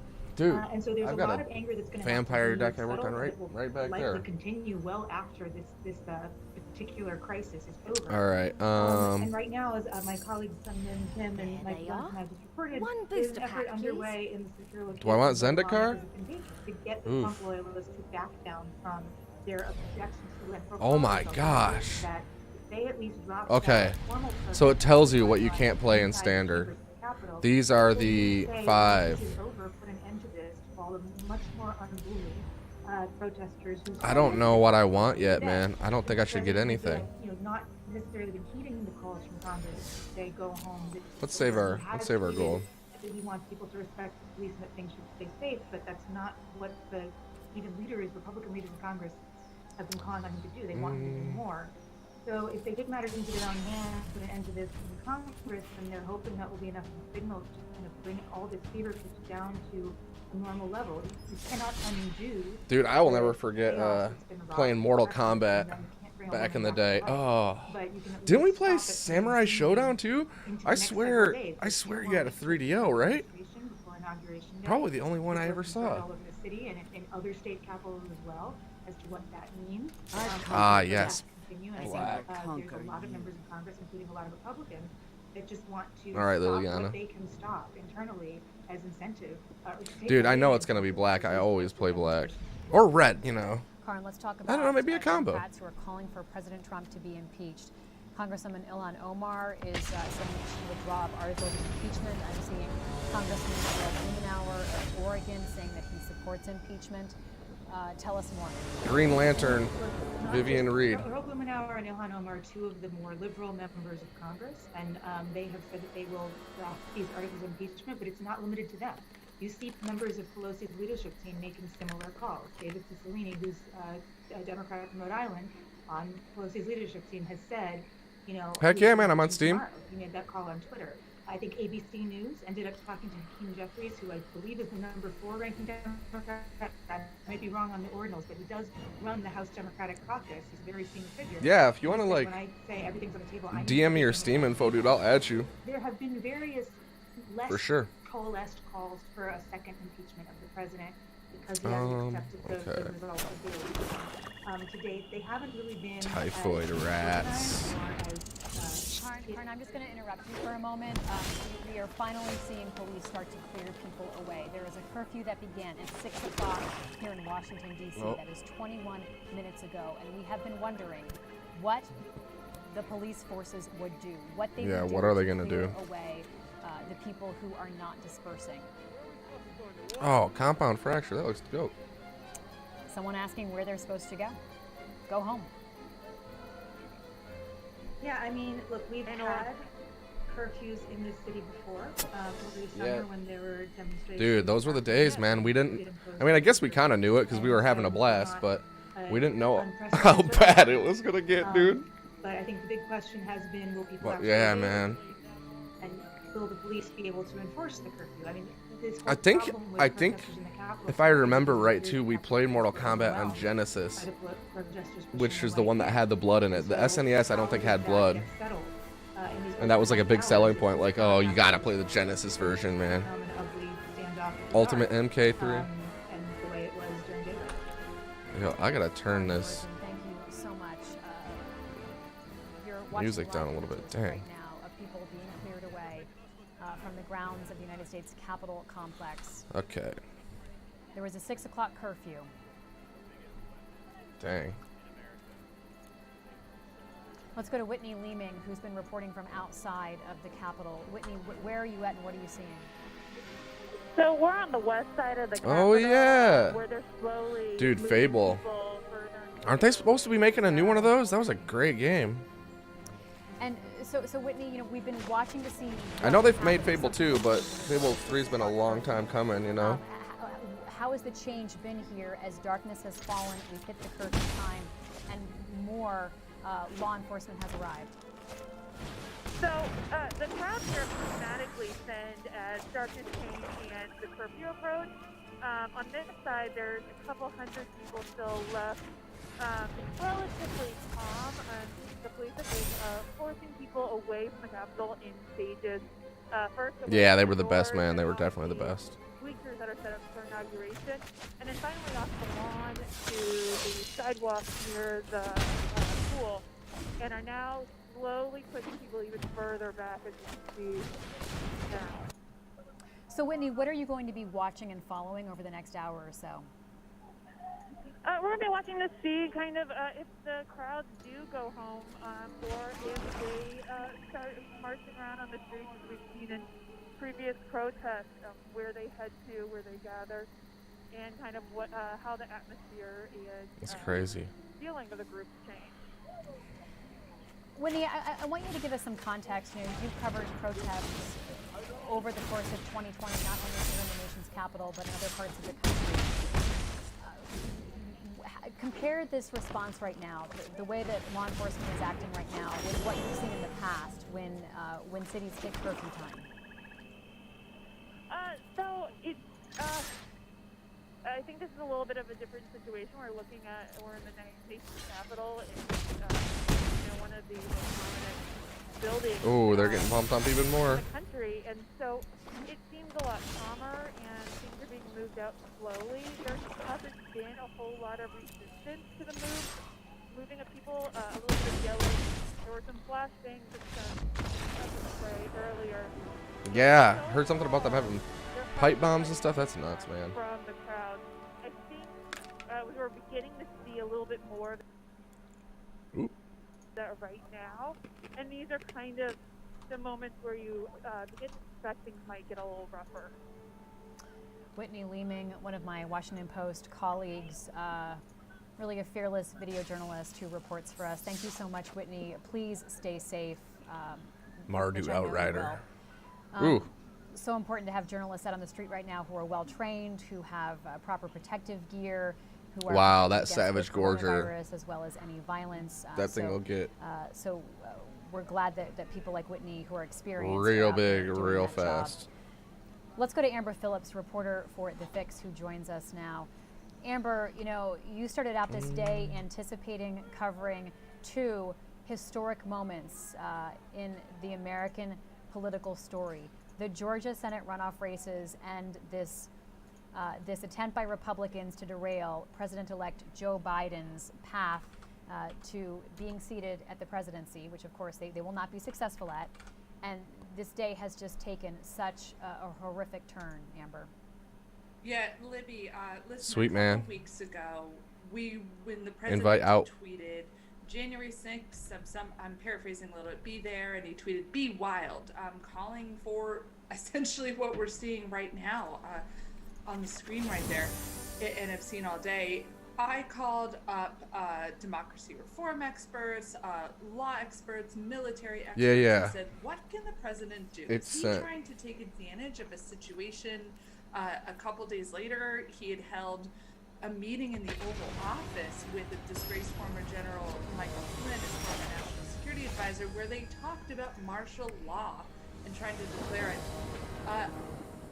When I talked to those experts, they were very, let me say this, they didn't want to be alarmist. They were hesitant to even talk about something like this happening and the president inciting something like this because they didn't want to contribute to it.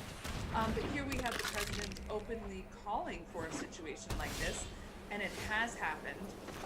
Since I mentioned martial law, go ahead and say what they told me, and we have, again, I should say we have had absolutely heard nothing from anyone in the administration about such a declaration, and that's in part because it's blatantly illegal to do that. It would be a coup, is what one former person in the military, national security expert, told me. There's nothing in the statute. It's already kind of been a coup, man. States to declare martial law for but there is a law called the Insurrection Act, which is Destroy the creature, get the gorger out, hit him for one. tamp down. Yeah, I got law it. enforcement, essentially, to tamp down on chaos. Again, we've heard none of that, but my point is that Beginning of your end step. really concerned. This is a touchy subject. Beef him up. That we could be in a situation where democracy Nice, dude. hangs in the balance. With Yeah, I just protesters and mobs in the street, and I've got a none of friend them that I thought we would be able to storm the I'm a Capitol patron like of this. on Patreon, and so we were going through all they're a the crazy comic possibilities like artist, so of how this turns out. I asked him to do that for me. And Plus the outline. again, I've never spent my Steam points, so I went in the store. I was like, could do at all what could be cool? to try to further It's definitely take the best one, though. advantage of this situation. That's just not an option. According to experts, it's Okay. not an option. But again, storming the Capitol was not an option with all lawmakers and the vice president inside. Compound fracture. Let's That's go an back and instant. watch Nice. the tape of violence in the United States Capitol earlier today as pro-Trump protesters clashed with police. And this video is from Julio Rosas of townhall.com via State.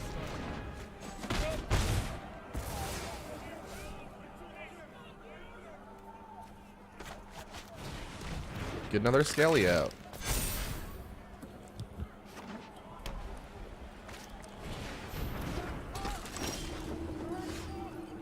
Whoa. Oh, that was earlier, huh? Yo, what is happening?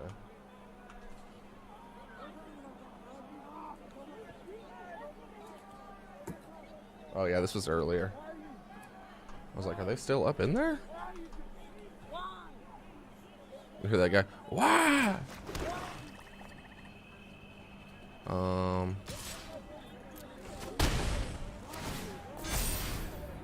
Now he's a Senger. He is like a junior Senger vampire, though. Right?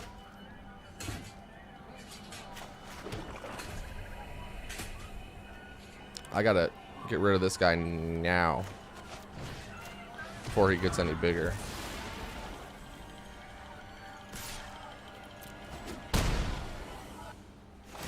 A few more turns, he's dead. From earlier today, James Homan, the best way to describe that is shocking, but frankly not surprising. given the way the rhetoric has ramped up and ramped up, President Trump has called for people to descend on Washington, and this is the result. It is the result, Libby, and it was striking watching that horrifying video of Sunday, the crown jewel of our powerful democracy. Ding ding. How many of those QAnon types, these rioters, these insurrectionists, were wearing masks, fully expected, or indicating that they fully expected this kind of hand-to-hand combat. And James, when you say masks, you mean gas masks? Yeah, yeah, not the kind of masks you and I wear. Not what they're supposed to be wearing, right? Yeah, no, thank you. Yeah, no, I mean I was struck looking at that video, where the irritants are being sprayed and people are putting on their masks. That might suggest that they. Oh, nice, man. Had what their own, that they were What are your go-to games? Do you like 2D? Do you like 3D? They were like anime? For a fight. One of the things when you kind of get into this culture, it's a lot of kind of faux macho, faux machismo. A lot of these guys never served in uniform, but they love to go to military surplus stores and brother. Buy tactical gear because the Gravy Seals. Cool and they read stuff on and that that scene. This Robin looking dude. Chilling, and it obviously that guy who was ramming the barricade into the door and then was sprayed with a chemical irritant. That was just clearly very malicious intent. These aren't people who are just storming the Capitol to make a point. These are people who are trying to vandalize the seat of power. James, it's just incredible that we're having to give it. If you're really pro, dude, you get a stick. And but if you're super pro, you can't storm the Capitol to make a point. You can't. Right? No, thank you. I'm not excusing the people who didn't ram barricades into. This is literally your stick, and this is up, down, left, right, and then these are like your punch buttons. Against healthcare law. On the left and the right of the spectrum, we've seen protesters go into the Capitol. We've seen them make peaceful demonstrations. Well, it just gives you We've even seen so much more accurate, have non-violent protests inputs, and get arrested to directional show inputs rather than a passionately joystick. they felt about an issue. But that is totally different than what we saw today on any level. The best game is Soul Calibur. Man, I don't even own the new Soul Capitol. Calibur. And whether they were merely seen I need to get that, huh? through the rotunda and gazing up at the beautiful artwork, or whether they were trying to ram down a barricade, it's all attacking the U.S. Capitol. Absolutely, but we could not possibly agree more. And and what I think it reflects is the disdain for. It's kind of like a giant keyboard, ergonomic like PC keyboard to play on. They make them for Smash too, but I can't play Smash like that. Control of government. He diverted money for his border wall, taking it from the military budget when Congress wouldn't approve the wall. He shut down the government 3 times. He didn't reach a deal with legislators, including his own party when they were in full control. And he has shown repeated disdain for Congress. He's often joked publicly and privately about wanting to be president for life, and sometimes it's not clear to people who he says that to, whether he's joking. He's said the Chinese have it better than we do. And yeah, they're dope, man. And so what you're seeing with this kind of disgusting vandalism of I'll definitely keep that in mind, dude, because sometimes if I see stuff really cheap, like some anime fighters or something for a couple bucks, I'll just buy them and like buy a couple copies and send them out to people that I play with. Trump supporters, diehard Trump dead enders, are, you know what I mean? Don't believe that the legislature is a co-equal branch to the executive, and they don't believe that the legislative branch should be able to thwart Trump. And so, I mean, these are autocratic, anti-democratic rioters who are trying to, Yep. Take care, man. Thanks for swinging in. Appreciate it. We'll talk to you soon. We'll definitely play some games too. I'm totally down for that. Worked for us for 220-some years. Amber Phillips reporting you on the breaking news that Take her easy, man. Pelosi is asking colleagues to proceed tonight at the U.S. Capitol once it is cleared for use, to continue the work that began at 1 o'clock this afternoon. Yeah, that's right. Our colleague Mike DeBonis just reported on a statement she sent out to House lawmakers, She calls today a shameful assault made on our democracy and said she's consulted with her fellow top Democrats in the House, as well as Defense Department leadership, the military. Yeah, will do, man. Peace out. As well as the Justice Department, as well as the Vice President. Of course, not the President himself, but the Vice President. And she says, quote, "We have decided we should proceed tonight at the Capitol once it is cleared for use." And she tells the House lawmakers we'll be sending all guidance on what this means. This is fascinating, Libby. We have been hearing reporting, and we saw tweets from even some Trump allies, Senator Lindsey Graham in South Carolina, saying, or just feeling this need to finish what was horrifically interrupted right as it got started. A reminder that this happened right as the first challenge came in. I'm not saying there was any coordination understanding, but this is just what happened. Right as the first challenge came to the first state, Arizona's legitimate electoral results, Mitch McConnell just given this 10-minute really impassioned speech where he basically said Trump is just full of conspiracy theories. He used the phrase conspiracy theories. And Senator James Langford has started to speak. They're about to have their 2 hours of debate, and then they all had to be evacuated. And here we are now. There's this groundswell among those lawmakers who are evacuated, many of them in undisclosed locations, some of them originally in their offices, to want to finish what got so horrifically interrupted, to want to finish their process. That's nuts. To confirm that Joe Biden is the winner. And as you've said many times, and there's repeating, that's what Congress will do. We have the votes to do that. Here's the next part I'm watching. And Pelosi gets at this in her statement, is, will there be more Republican challenges to state results?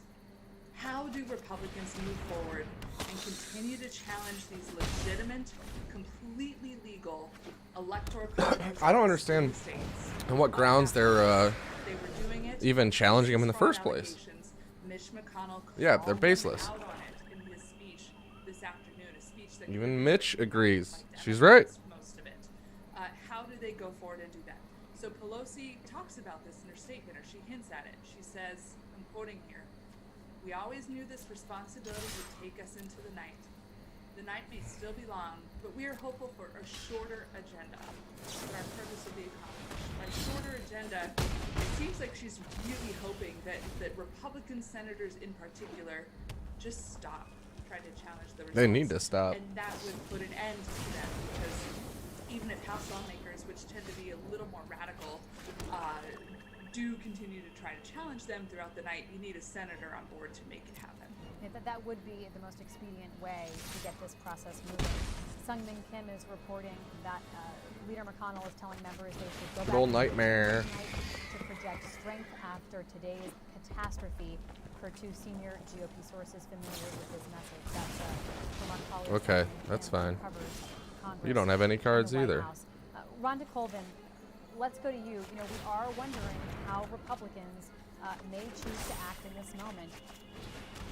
Washington State Congresswoman Kathy McMorris Rogers, a Republican who has served in leadership, is saying that she is not going to object now to the process moving forward. She's not going to This object. is showing Wow. some movement here, Rhonda. That's right. Probably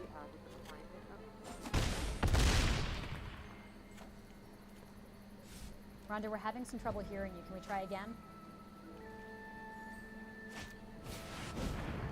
We can hear you now. Okay. Yeah, we started the day thinking we would have this series of objections, and I think the mood has changed here. This is a very somber evening right here on the Hill.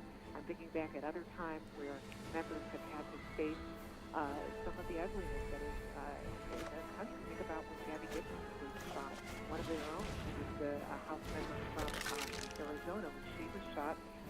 Many people gave pause to that and started thinking about gun reform. So unfortunately, sometimes these instances lead to the members taking a step back and changing some of the discourse and rhetoric that we've been hearing. So I just also saw a statement from Ben Sasse, a Republican senator, who has, throughout the Trump presidency, has spoken favorably for the president.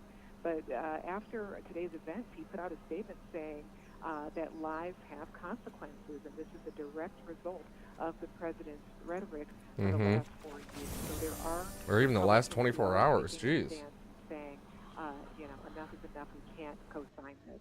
And I think that this does change the proceedings that we were all here for today. I think this does change the temperature a little bit, where we're probably going to see a little bit more measure from these Republicans if they don't at all abandon their idea for objecting.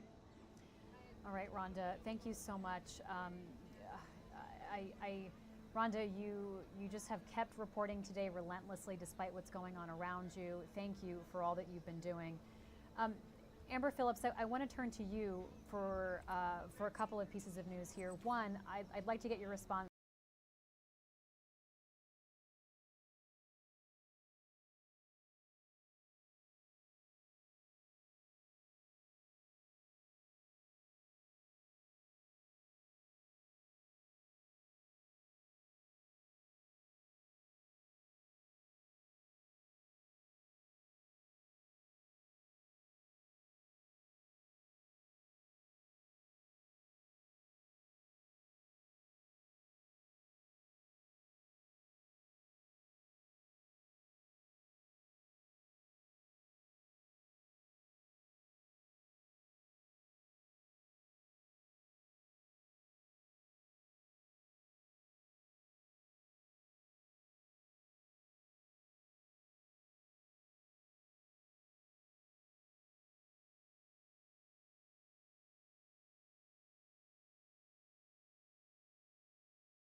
anything quite like that. The sheer number of people in the district was remarkable, but to see them all, or a lot of them, swarm toward the Capitol, eventually It's nuts. reach the Capitol, have confrontations with law enforcement, Oops, my phone's still throwing loud. objects, spraying pepper spray at law enforcement, getting inside, taking 2x4s to the windows of the Capitol building. It truly felt like something out of a movie. It was hard to believe what I was seeing. Michael, one question was, where was the police presence, right? And how was the police presence there reacting to what was going on? So can you describe to us what you witnessed in terms of law enforcement response? Sure. So from my vantage point, which was around the north side of the Capitol building, most of the law enforcement response was most visible as people were actually trying to enter inside of the Capitol. When they managed to push through and get into the doors, you saw police presence there. But when I first arrived, and for much of my time there, as people were, standing on the Capitol grounds, like I said, trying to break windows and otherwise cause destruction, there was no law enforcement presence whatsoever. And it wasn't for a couple of hours until you saw a more prominent police response and people were actually pushed off of Capitol grounds later. Okay, let's talk about the people who were gathered today. A largely white crowd, largely male. You observed in your reporting of this that if it had been a black and brown crowd, there's speculation that this could have been a very different situation with a much bigger response, Michael. I mean, I can only speak from my own experience of being a black reporter, being a black man in the United States, and also what we saw in the district during protests for Black Lives. I mean, the pictures and images that have been shared on social media contrasting the two responses, I think, speak for themselves. Do we know definitively what the response would have been in that case? No, but I think I can say with certainty that it would have looked different. Michael, we're all wondering about the curfew now in place. There's been a curfew in place for over 45 minutes. Makes me wonder what they're doing with the curfew. Did you sense a palpable change when it hit 6 p.m. tonight? So right now, it's definitely a lot quieter in the district than it has been, and I don't have complete ears to the ground on how it looks throughout the city, and I'm not sure what enforcement of the curfew looks like, but at the Capitol building, they were moving pretty quickly to restore the gates and the barricades that had been set up before the riot started at the Capitol grounds, and there was a broadcast from some type of speaker letting people know that the curfew had been Oh no, I didn't want to. Oh, saw okay. that scene clear out pretty quickly by the time 6 p.m. I thought he would have blocked there. It remains to be seen how people will comply with the curfew that's in place this morning. Oh, whoa. Bryce Sadler reporting for the Washington Post. Thank you so much, Michael. Please stay safe. Sure, thanks.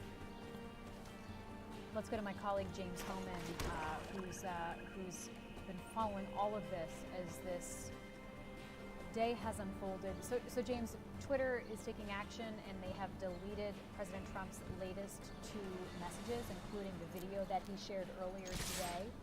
Facebook has also removed the president's latest tweet, in which he lies about the election results and appears to justify the invasion of the U.S. Capitol today.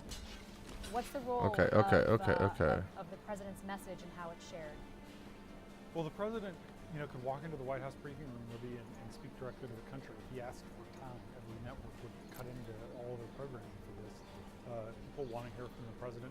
Aides to the president have told him that the tweet's not enough. I wasn't expecting that. To hear more, but I'm hearing from Republicans. Here we go. Kind of like, do we really think he's going to help if he actually speaks? Yes. Yes. Or is he going to just inflame things and pour more fuel on the fire? Yes. And we've seen several indications of what presidential leadership looked like, from the president-elect Joe Biden, who made that remarkable speech earlier today, to George W. Bush and Mitt Romney, who ran for president, was the Republican standard bearer 8 years ago. Yeah, Romney got harassed. What happened there? More from Trump tonight.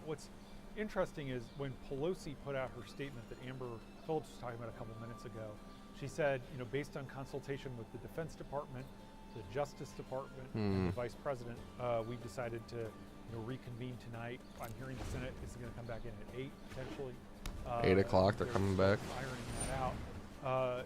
You know, it's wild that the Vice President is playing this role where he is doing what he sees correctly as his constitutional obligation, his sworn obligation.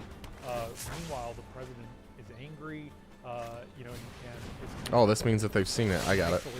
Yeah. Okay. Over at the White House, so it's this surreal question of who's really in charge right now. You had Robert O'Brien, the National Security Advisor, tweeting that he had just talked to Pence and things are under control. And it's sort of like, why isn't he talking to the President? What is the President doing? And so let's do this vacuum the last couple hours, and it is a vacuum of presidential leadership. Well, one of the people filling that vacuum, James, is the President-elect Joe Biden. He did address the nation this afternoon, and Biden condemned the mob in what he called a god-awful display. He also called on the current president to step up. Let's listen. I call on this mob to pull back and allow the work of democracy to go forward. You've heard me say before in different contexts, the words of a president matter. No matter how good or bad that president is. At their best, the words of a president can inspire. So I've got a twofer on this guy. At the worst, it can incite. Therefore, I call on President Trump to go on national television now to fulfill his oath and defend the Constitution and demand an end to this siege. To storm the Capitol, to smash windows, to occupy offices, explore the United States Senate, rummaging through desks, on the Capitol, on the House of Representatives, threatening the safety of duly elected officials. It's not protest, it's insurrection.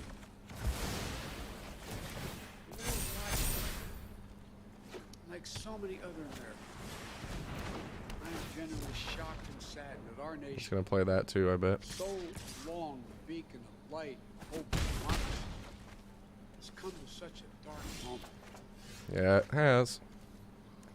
That was President-elect Joe Biden speaking earlier, and shortly after that, President Trump did put out a statement, but he did not do Dang what it. Joe Biden and many others in the political ranks are calling on for him to do. While he told his supporters to go home, he also told them that he loved them and essentially supported what they're doing today and doubled down on his bogus claims that the election was I have to win this turn. He also called people who oppose him evil and enemies. That message, that video message, has now been taken down. I think I just lost. By Twitter. Let's go to Amber Phillips. You know, we've been talking about this vacuum that Trump is leaving. There's a real question about what happens in the next 14 days for both who leads the country We win. and also what everyone who works for the federal government does. I don't know why the AI did that, but they did it. Does, what military leaders do as we watch the president deliver messages that continue to be so divorced from reality and so inflammatory. Yeah, Libby, as you and James were outlining, there's a crisis of confidence in our leadership in this country, culminating at this point right now. And everybody that you just mentioned, from the vice president to the military to members of Congress, particularly Republicans, especially those supporting the Electoral College, need to think through how they contribute to these next 14 days, because I think everyone has had a chance to watch these past 2 hours and realize that this did not happen out of the blue. There's not this historic, awful attack on the U.S. Capitol like this without people enabling the president to do this. One thing I'm very interested in is Vice President Pence, of course, as James has pointed out, he seems to be stepping forward in taking leadership roles. We're hearing a little bit of that leak out when we hear lawmakers and national security officials try to reassure Americans that democracy will go on. Earlier today, Libby, when we had no idea, that we couldn't fathom that this was going to happen, Vice President Pence stepped up to preside over the Electoral College results being counted in Congress, and he issued a statement, his first public statement on this, and he said, essentially, I'm not going to do what the president wants me to do. The Constitution doesn't allow me to do that. We know that angered the president, but it was also this rare moment from the vice president of complete Come on, Deceptor. separation from the president. Let's go, man. A separation on the president.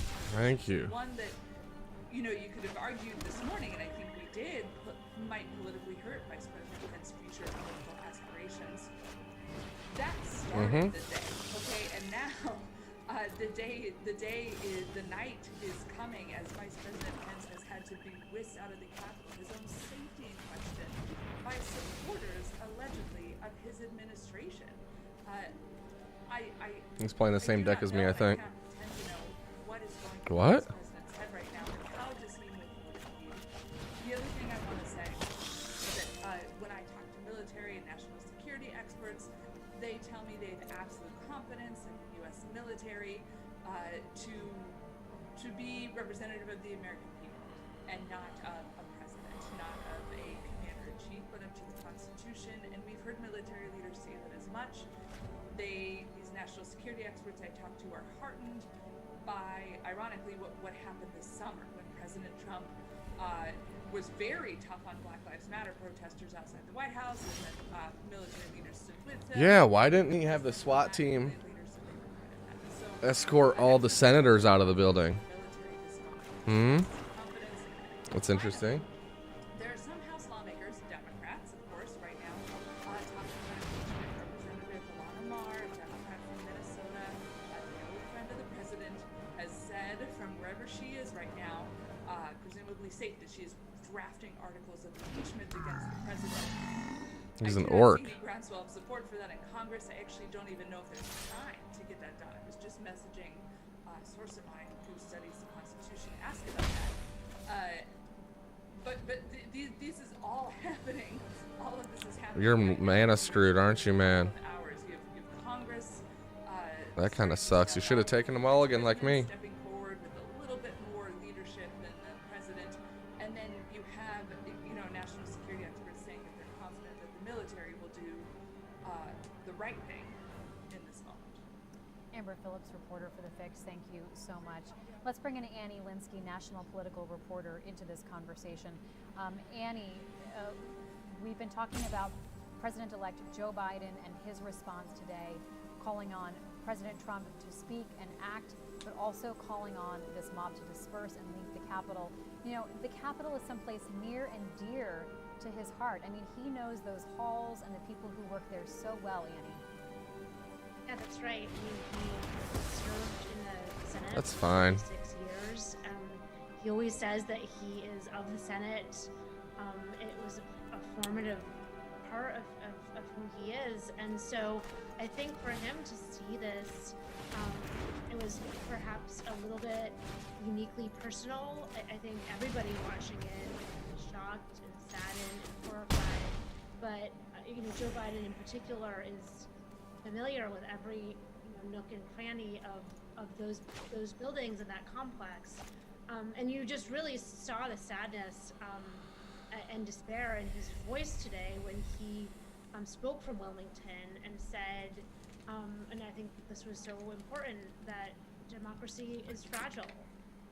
And what he saw was a clear attack on that.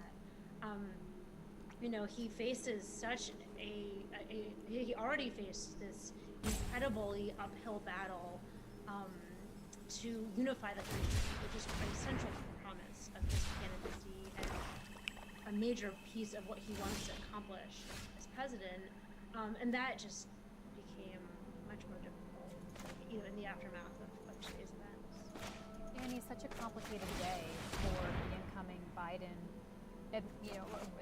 Joe Biden, for the man himself, for him as well as his team, for Kamala Harris, because on a day where they had a huge win, they are also watching this attack on American democracy. The huge win, of course, the fact that both Democrats in the Senate runoff races have That is crazy. Both of the projected to Democrats win. won. And so we expect to see a Senator Warnock and a Senator Ossoff. And so once Kamala Harris is sworn in as the vice president, and once those two men take their seats in the Senate, Democrats will hold the majority. That is a game changer to President-elect Joe Biden. Well, it's so interesting that you mentioned that, because from the Biden team, the day started with this sort of unbelievable optimism. Okay. I mean, I was up at 6 o'clock. You could have done it to me, dude. Texting my sources. I was up last night, texting with some of the Biden folks. They were just really, so thrilled, and saw this as an opportunity, not necessarily to enact their agenda, but to be heard. That they would have a chance, sort of a fresh chance, to bring their agenda at least to the floor of the House and the Senate. And it was unexpected to many of them. In the last few days, certainly they had indications that Well, that's cool. this could go that way. But this morning, I spoke with Anita Oh Dunn, shoot, Lauren texted me. close advisor of Biden's. She was so optimistic. And, the hours later, you saw this terrible in the Capitol, and that sense of excitement and optimism just really evaporated and turned into something much, and a sort of sorrow. Crap. Look at what has happened and what the kind of aftermath of this current presidency will be. So Annie, we're hearing that Speaker Pelosi, in consultation with Vice President Pence, is going to proceed with the process tonight. And so we'll be watching for that to happen once the Capitol is safe and everything's secured and they're able to move forward. An attempt at normalcy and an attempt at getting past or showing Americans that they can work through this horrific moment. But what happens for President-elect Biden come tomorrow morning? Well, I think it's the normalcy, the idea of a return to normalcy is so much more difficult now than it was before. What I think the best the House and Senate can do is show some sort of affirmation of our form of government and our democracy. If they can do that, talking to Biden's people, they had a plan in place about anything except for this. I mean, they really wanted to move the debate along. They had been planning already to debate deep into the night and had actually identified Senator Klobuchar of Minnesota to take the lead on the Senate side, batting down some of the objections that were expected. And she had, along with consultation with other senators, determined that they were not going to take any breaks. They were going to through, get it done through the night, and have this sort of moment and certification of the Electoral College done. I like this Mardu Outrider a lot. So it wouldn't drag out.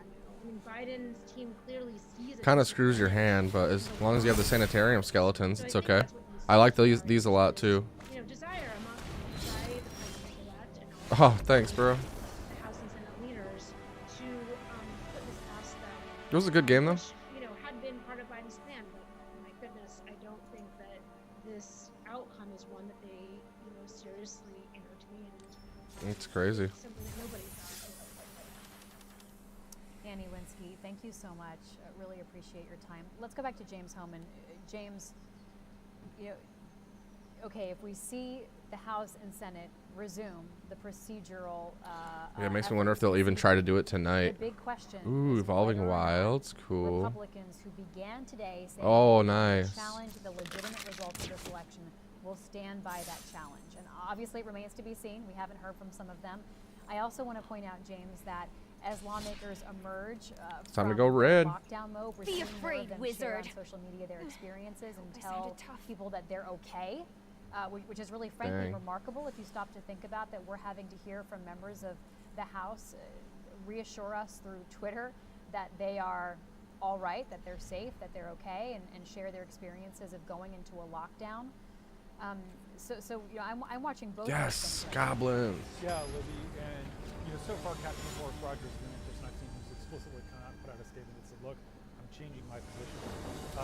But what you're seeing are some people who were sort of quiet or on the sidelines, or you know, had kept their powder dry, really amp up the rhetoric. Richard Burr, who's retiring, he is Gabos. From North Carolina, and he put out a statement blaming Trump explicitly for this violence and for the insurrection, and calling on his colleagues to drop their objections and to move forward. Raid bombardment. That's really good. Usual suspects like Mitt Romney. Yep, he'll block it. Let me get two. I imagine that there's just immense pressure on the 14 to object. Now the challenge is, here's Kelly Loeffler, who just lost re-election. She was appointed. Okay, Mountain. You promised when you were standing at the president's side at the rally on Monday night that you were going to challenge the Georgia results on January 6th. So if they can kind of pressure a lot of Republicans try to get this back in the bottle, do you back off of that, or risk the president's ire, or risk Do I get two? Trump allies, the kind of people who are here today blaming you for maybe letting the president lose in their work? Let's get this out first. Let's see how that works. Those are, I think, the dynamics at play. But you know, there are these guys, and it's mostly men, although there are some women on the Senate side who are trying to overturn the election. They are all very accustomed to withstanding pressure from their colleagues. When you look at someone like Ted Cruz, who shut down the federal government in 2013 in a quixotic effort to defund the Affordable Care Act, that drove other Republican senators nuts. Let's go. You know, he didn't care. He forged ahead anyway, and kind of made a mess for everyone. And so, you know, it's someone like Cruz who got Ted Cruz. That guy's a joke. His statement challenging the results. Will he back down? You know, That makes me wonder if he is. I don't think he will, because, like I said before, I think he's trying to scoop up Trump's base. Are thinking about 2024. You're sitting with your staff right now in a secure area, and you're trying to figure out how. That's fine. These goblins are sacrificial. He's gonna take 8 just from me attacking next turn.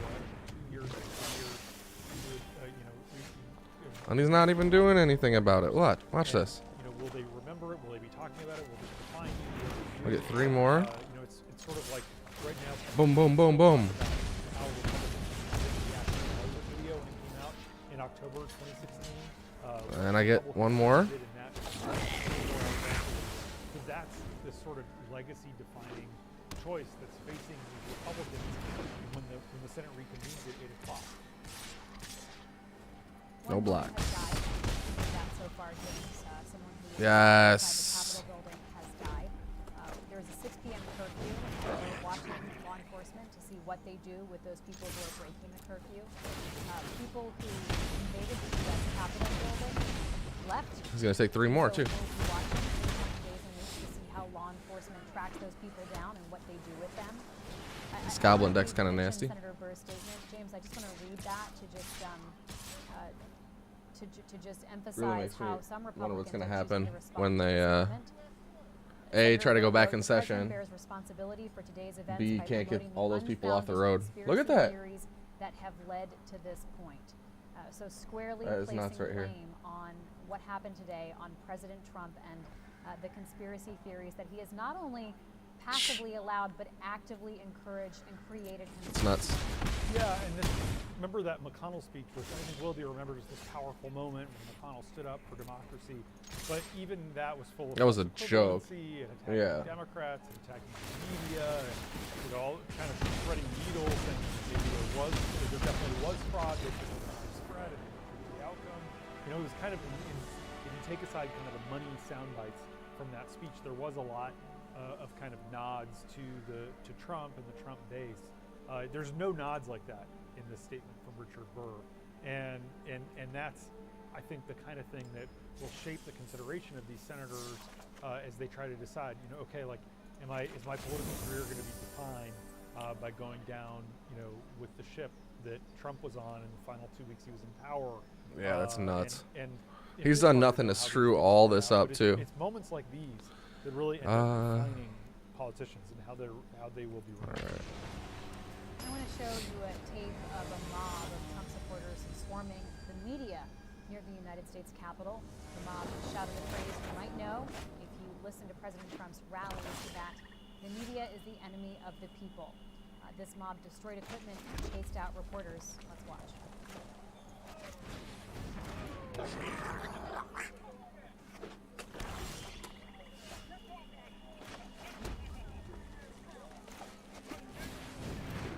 Oh, 2 raid bombardments? You gotta be kidding me. What are they doing?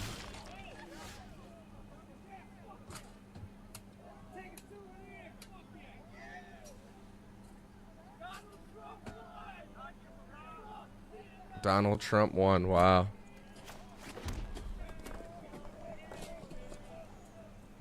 They said something earlier about hang Michael Pence. Did you hear that? That was crazy. What are you talking about, people?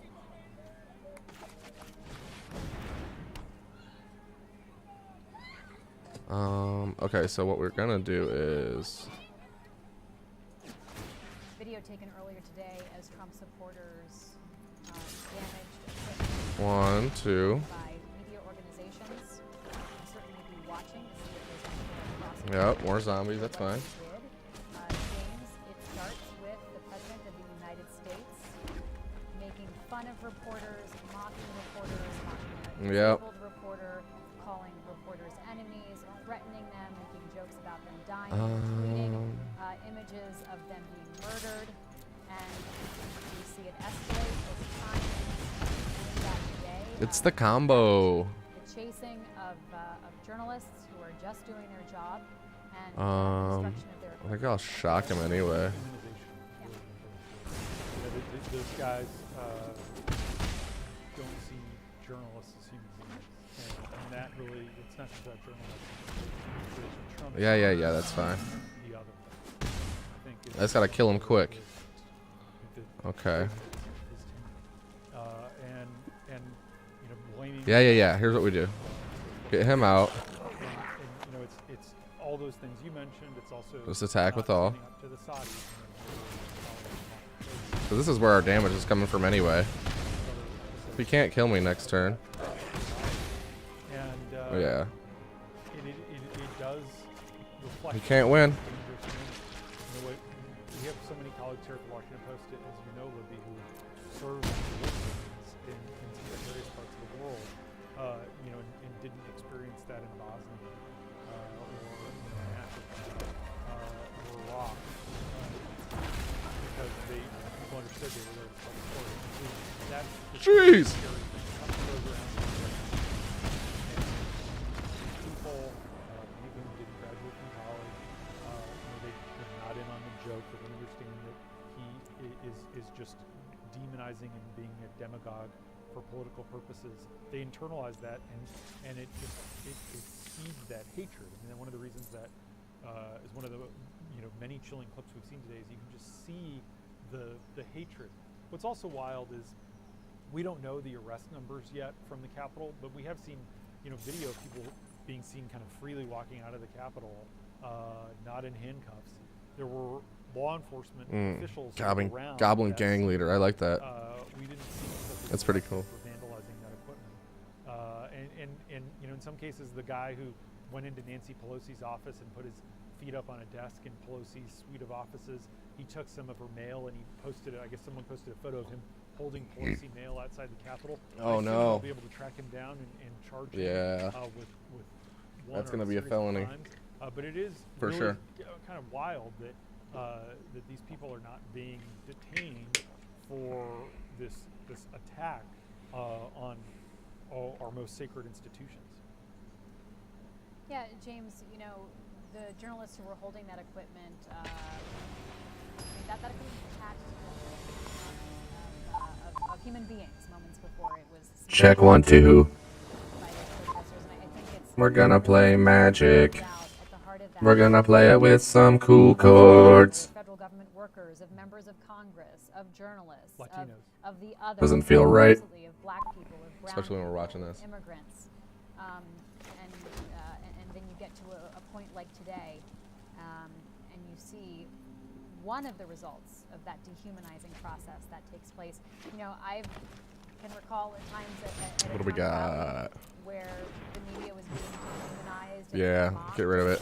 People who I'd just been talking to and having just a really honest and authentic conversation with just 10 minutes earlier were suddenly booing, hissing, shouting at me and my colleagues. Like they'd just forgotten, like a switch had been flipped and they'd forgotten that I was a person with a family and, you know, with patriotism and everything else. They were just talking to a few moments ago. Burn Bright's good.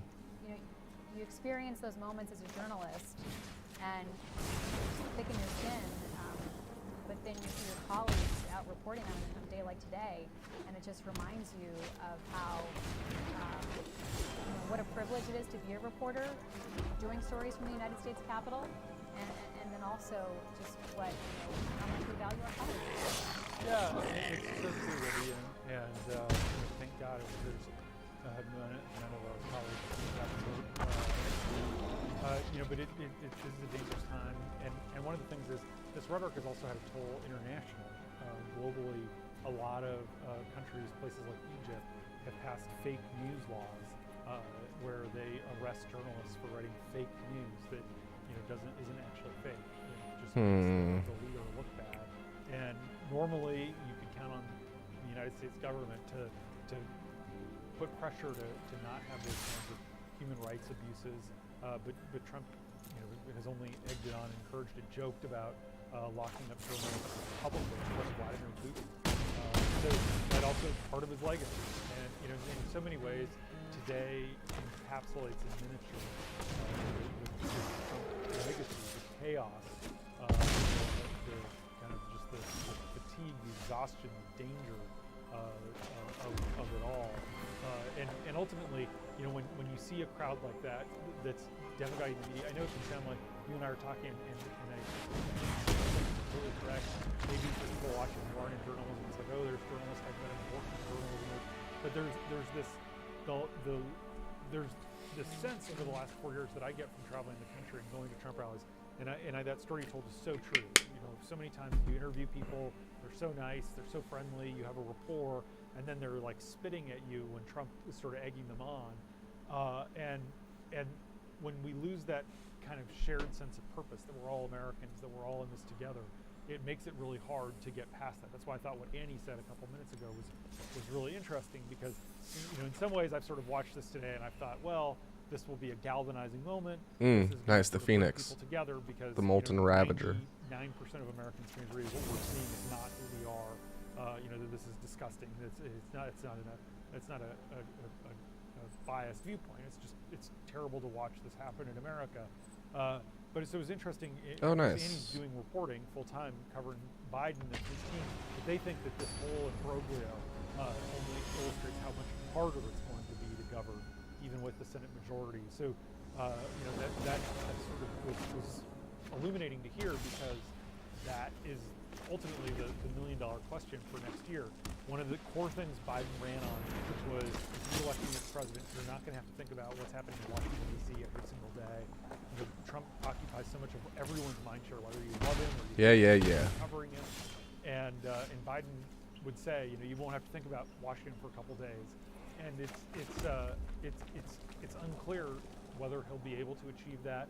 Obviously, in some ways, the bar is quite low. But that's going to be one of the biggest challenges facing him, is to try to lower the volume for the country. Okay. Let's go to our colleague Bennett Narapil, who is covering what's unfolding here in Washington, D.C. today.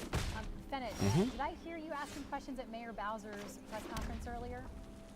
Yes, I've been covering the mayor of D.C.'s response.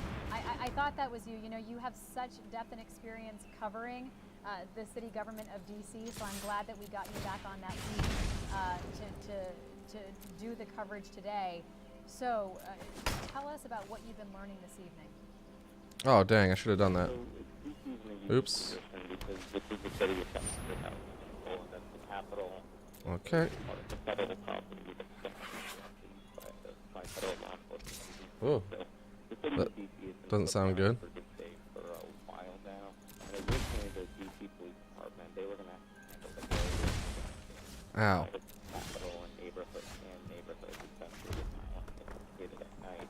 But the police weren't on site at the U.S. Capitol. It was policed by the Capitol Police. So after you had the rioters who came in and started using chemical irritant against police and started to storm inside the building, that's when the DC Police Department got involved. So you have this fascinating situation. You have a city police force that's defending the U.S. Capitol. I don't know if I'm playing this one right. Senator Electoral, we'll try to get him later on. We're having a little trouble with the audio there. You see there him identified as health reporter, but he has lots of experience covering the Washington government and was part of the crew asking questions to Bowser and the DC police chief earlier today. I want to share this with you. Vice President Pence's press secretary is sharing this information that the Vice President, Mike Pence, has returned to the Senate, and in fact, he never left the Capitol. The press secretary saying that the Vice President... Oh, they're going back. ...regular contact with House and Senate leadership and also the Capitol Police, the Justice Department, Department of Defense to facilitate efforts and secure the Capitol and reconvene Congress. So you see there the Vice President's office trying to sort of put I really dropped the ball on this one. Hopefully they don't kill me. Yeah, and project that someone's in charge, and that he's not going to back down and cave. This is a big night for Pence. This is Oof, 8. For a while. All right, we got it. He's very ambitious. He wants to run for president in 2024. I think he recognizes that it will be very hard to maintain the Trump coalition. But he also has, spent 4 years being tirelessly loyal to Trump, and he knows he's watched dozens of people who were also loyal. So let's see. Earn his enmity. So he kind of knew this was coming. I think he put out a statement today, right before 1 o'clock, that said, he thinks there's irregularities and trying to compare some of Trump's information about the election. But ultimately, he did the only thing he could. His advisor said it's basically like an umpire calling balls and strikes. You can't change the rules of the game if you don't like the rules. Yeah, exactly. He knew that this would prompt Trump to criticize him, and the question is, where does Trump's ire go now? Does it go toward Twitter for suspending his account for a couple hours and deleting his tweets? Does it go towards Republican senators, like Pence, Democrats? The president can be very rash and unpredictable. Okay, that's not good. Yeah, and you mentioned Twitter. That's because not only has Twitter deleted a couple of the president's tweets, it's also essentially locked the account for 12 hours. So that's the little slap on the wrist the President of the United States has gotten from Twitter. James, we are watching to see as the Senate and the House plan to gavel back in and pick back up business. We're watching to see how Republicans act. And you can see there some images from our colleague Paul King of those electoral college ballots being walked back into place. And we heard earlier today, James, from senators sharing on social media that it was thanks to fast-moving staffers that those ballots were removed from the chamber. Important because the mob had entered the chamber and could have and likely would have then destroyed those ballots. Right, which would have been, that would have been, I guess, technically, that would have been a mess. And, ultimately, we're stronger than a piece of paper. But yeah, I mean, it is remarkable. I think I'm going to win it. In his speech earlier today has, in some ways, highlighted the fragility of our democracy. One of the reasons I think it's good that the House and Senate are coming back tonight is that don't need it. The day can end. No blocks. By highlighting the resiliency of our system. Let's go back to Senator Neropil and see if we can get him on the phone. Bennett, are you with us? No audio problems this time. Okay, fantastic. Thank you so much. Boom. We win. Washington, D.C. and the District of Columbia and some of this response. So talk to us about the police response and just who has been, sort of mobilized today. Sure. With that Whoa, what just happened? DC, it's a bit of a tricky situation with law enforcement because we have a local police department and we have a whole host of federal law enforcement agencies. So the original plan was for the DC Police Department to be in charge of policing the streets around the Capitol and neighborhoods, while the U.S. Capitol Police would be policing the actual Capitol grounds. And then you had a situation that went out of control when you had rioters start to break into the U.S. Capitol. And that's when the D.C. Police Department got involved in helping to secure the U.S. Capitol. And that's what's happening in this situation, because you have a local police department that's tasked with guarding and securing the Capitol of the United States of America. Bennett, the mayor has been talking about this day for a while now. She asked Washingtonians to avoid downtown D.C. yesterday and today. We saw real extensive opponent street closures in the That's area. funny. So there's the question of just how prepared was the police force, given the fact that Perfect. the mayor's office I love the sand. was preparing for this and was talking about the potential, not just of a lot of people coming to the city to protest, but the potential essentially of violence. Ooh, an island. Okay. Right, and the mayor was asked about this today, and the point of that D.C. officials essentially made was that they have to be invited to the Capitol, and they have to be asked to come onto federal property in order to police it. And the U.S. and the Capitol Police would operate in this kind of situation where you would have hundreds or thousands of people coming in, and they didn't have sufficient law enforcement on hand to deal with the situation. And of course, with D.C., we also have a National Guard here, but unlike in all the other states, the mayor doesn't control it, but the governors do. So the mayor originally sought to have the National Guard, a small portion of it operate for non-unarmed and for assistance with crowd control and other non-arresting capabilities. But after the aftermath of this breach, the entire National Guard. I love the art on that. It looks so cool. Activated. What are you gonna do, so, man? Bennett, what are you watching as someone who knows a lot about city government and has a lot of sources in the Washington And so the big thing that's happening now is that something big's gonna come out, isn't it? Curfew, and so far we have not seen widespread enforcement of this curfew, and there are I have not seen widespread enforcement. who are still out in the streets. Kicker. Historically, in the past, when we've had major protest activity, It was not kicked. DC, Okay. it really gets the most work. It's a 3-2. At night, I can handle that. peaceful elements are gone, and you have the most violent elements coming in and looking for fights. So, even though the Capitol has been largely cleared out at this point, we're really paying attention to see what happens on the street as people who came to Washington looking for fights and looking for a way to undermine authority in Washington, our national city property. Yeah, Bennett, what we're watching now live is law enforcement and people not dispersing the crowd, not dispersing even though it's past that 6 p.m. curfew. So we're watching to see just what sort of enforcement, frankly, will happen or might happen here as we sort of watch some of this back and forth. What is the precedent for enforcing? Yeah, we'll keep that mountain. Bye bye. We had a curfew back when the George Floyd protests had started peaking in early June. I don't recall off the top of my head if there were actual. Come on, man, give me something good. Surviving the curfew, but generally the curfew is law enforcement to be able to target the more violent elements of the protest, or the ones who are less likely to abide by law. So, Bennett, one frustration for the mayor is that the District of Columbia is not a state, and so as you've been talking with us, Come on, block it. National Do it. Guard is so much more complicated in Washington. You know you want to do it. DC. Yeah, I know. The effort for statehood is something that a lot of Washingtonians believe pretty strongly in.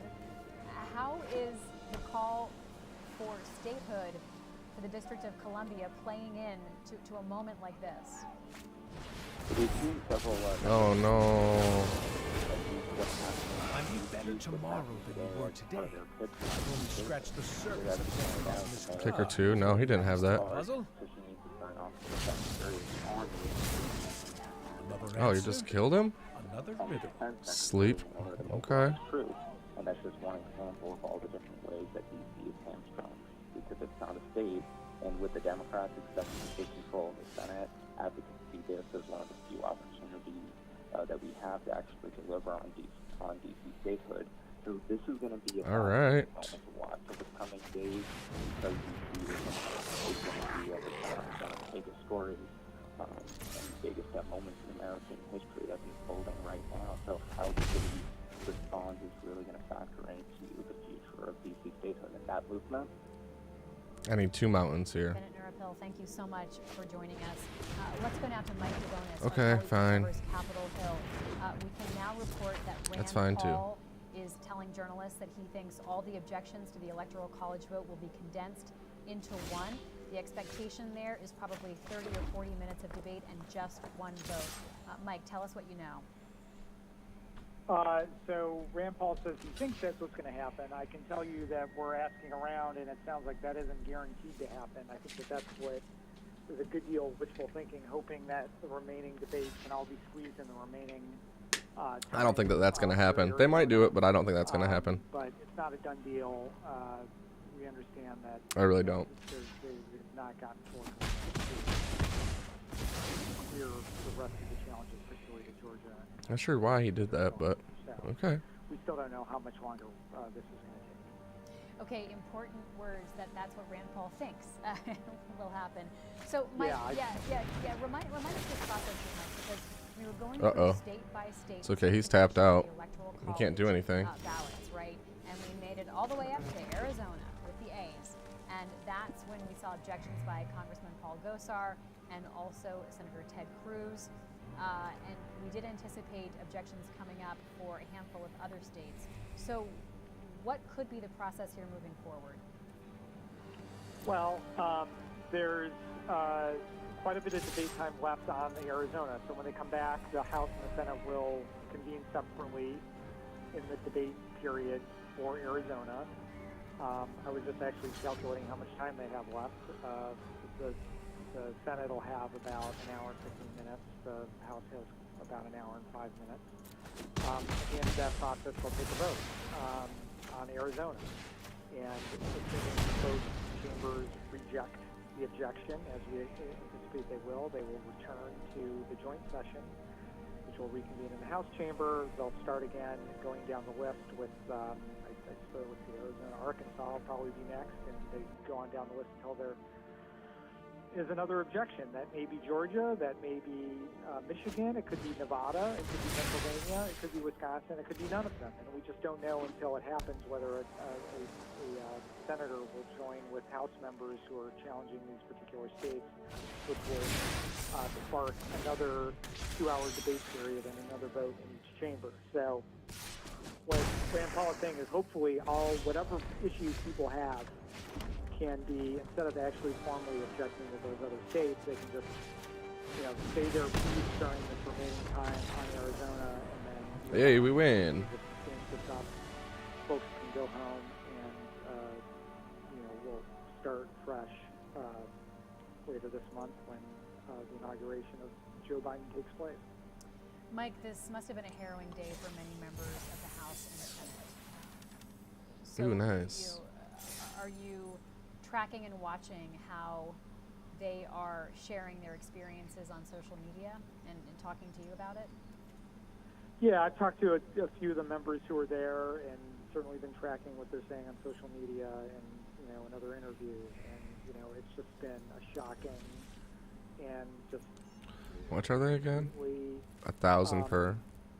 Unreal day. Just people talk about it. Just wait, which is the one? This is not what we are supposed to be as.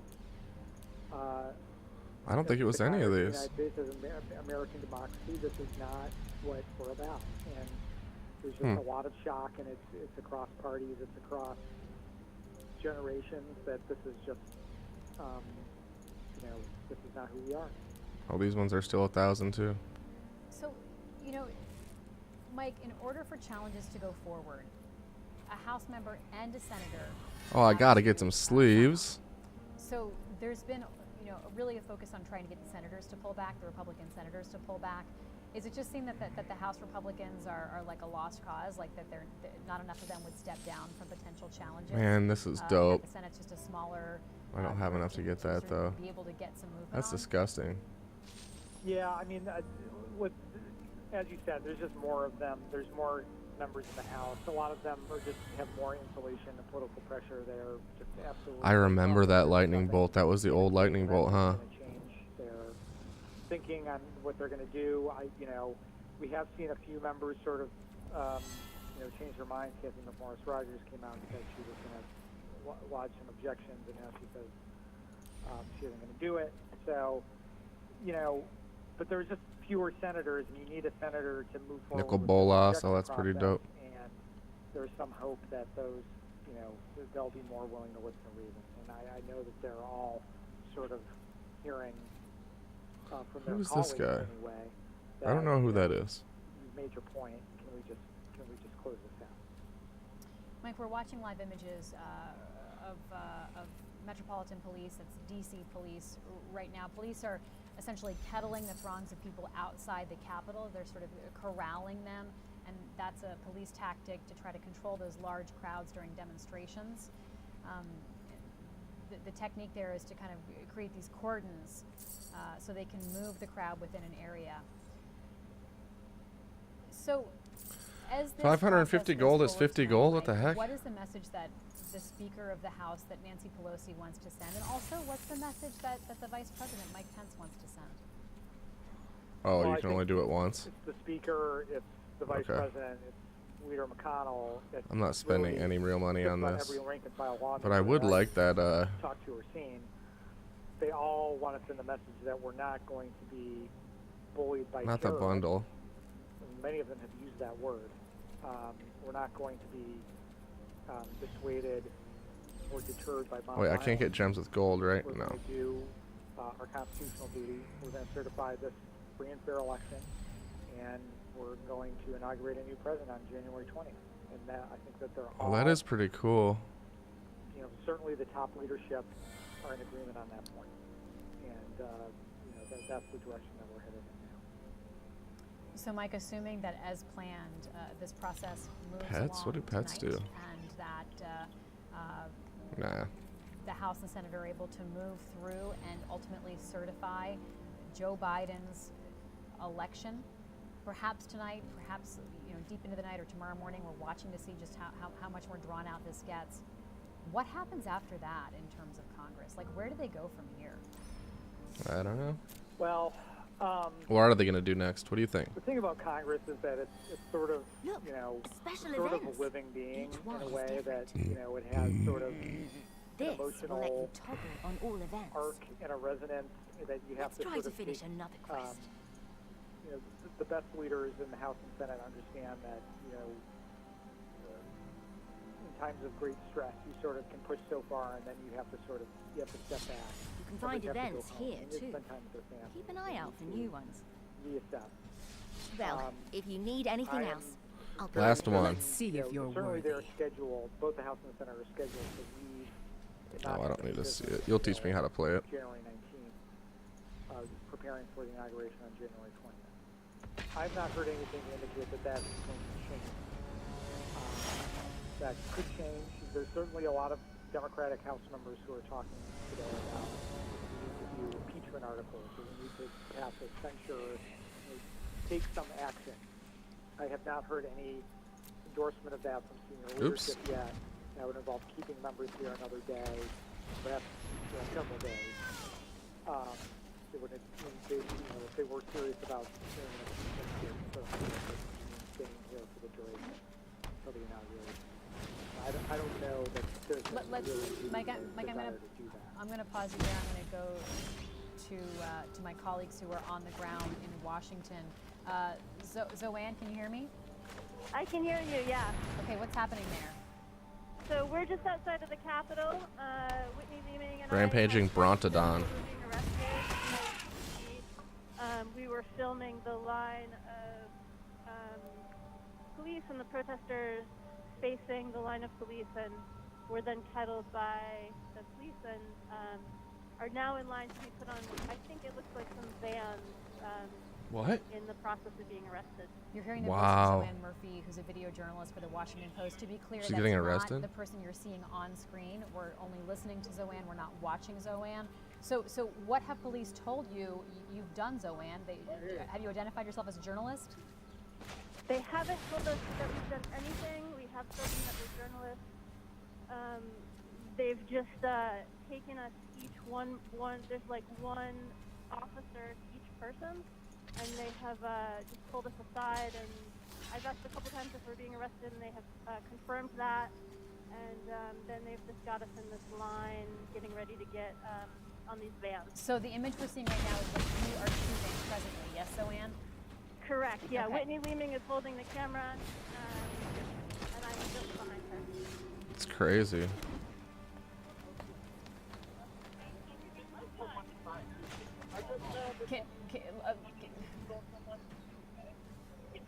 We're trying to hear what the officers are saying. They've just told us that they're letting the press go, and have told us we can go. This is the voice of Zoanne Murphy. She's with another colleague of ours, Oh, Whitney crap. Leeming. They are journalists covering what's happening Can't do outside that yet. the United States Capitol. And as Zoanne described, they were essentially corralled into this area along with the protesters. Zoanne, what's happening now? They're just asking to look at our press badges, so I'm pulling my press badge out of my pocket while I talk. They're asking to look at press badges. Wow. That was dumb, dude. They will let us go. Zoanne, how do you identify yourself as a journalist in this situation? Like, what are you wearing? Describe the scene for us, because we can't see you right now. I have a credential, a Washington Post credential press badge that I wear. And then I also have my Washington Post boots on today as well. And those are the main identifiers. How are you staying safe tonight, Zoanne? I have my mask on and I have my hand sanitizer and trying to keep a little bit of a distance from people in order to stay safe when it comes to COVID. And then, just trying to have really clear situational awareness. Keep an eye on the of both the police and the protesters. He just have a took sense 14 of, damage right to the face. which direction things are going, and then position myself to be able to both film it, but also to be able to get out of the situation when possible. And so this one was actually a little bit of a surprise that we ended up with no way to move away from the protesters as we were surrounded by the police. What had you seen up to Nice. this point, Zoanne? We have seen, earlier today it was just massive crowds. It looked like it. Just quite shocking, really striking crowds outside of the Capitol. And then we were positioned right next to one of the doorways where protesters were banging on the door and glass. And it was quite a scene there. Lots of flags and lots of really upset people who are not ready to let this transition of power take place. Zoanne Murphy, photojournalist working for the Washington Post, on the cusp of being arrested there, but no longer. So, Zoanne, did police, did they kind of give you a sense of what you can do? They said they were going to arrest everybody. Area? Do you want to stay in that area so you can continue to watch what happens? What is your goal right now? Right now, we're going to just keep watching as they arrest all of them. Aw, come on, man. Still has the camera rolling. It does. Yep, we're looking at it right now. Yeah. So I think they're pretty focused on other people right now, but we do have it cleared up around us, so we'll be able to walk away. Relax. Do you know what other people are being arrested for? Is it simply for breaking curfew? Is it that clear cut? Okay. We've really been wondering, Zoanne, if and when that would happen, because it's 7:45 now. Curfew's been in place since 6 o'clock, and so we were wondering what, if any, steps police would take for people breaking that curfew. A reminder to our audience that Muriel Bowser, the mayor of DC, and of course other leaders have explicitly said that journalists are allowed to be on the streets tonight doing their job. So that gives you a clearance, Zoanne. But how has it led up to this? Or before this, like an hour ago, was there any sense that people who were breaking curfew were in violation of the law? Has that changed in the past 15 minutes or so? When the police did create a line, there was a broadcast, a very loud message was sent out saying that the curfew was in place and that anybody who didn't leave would be arrested.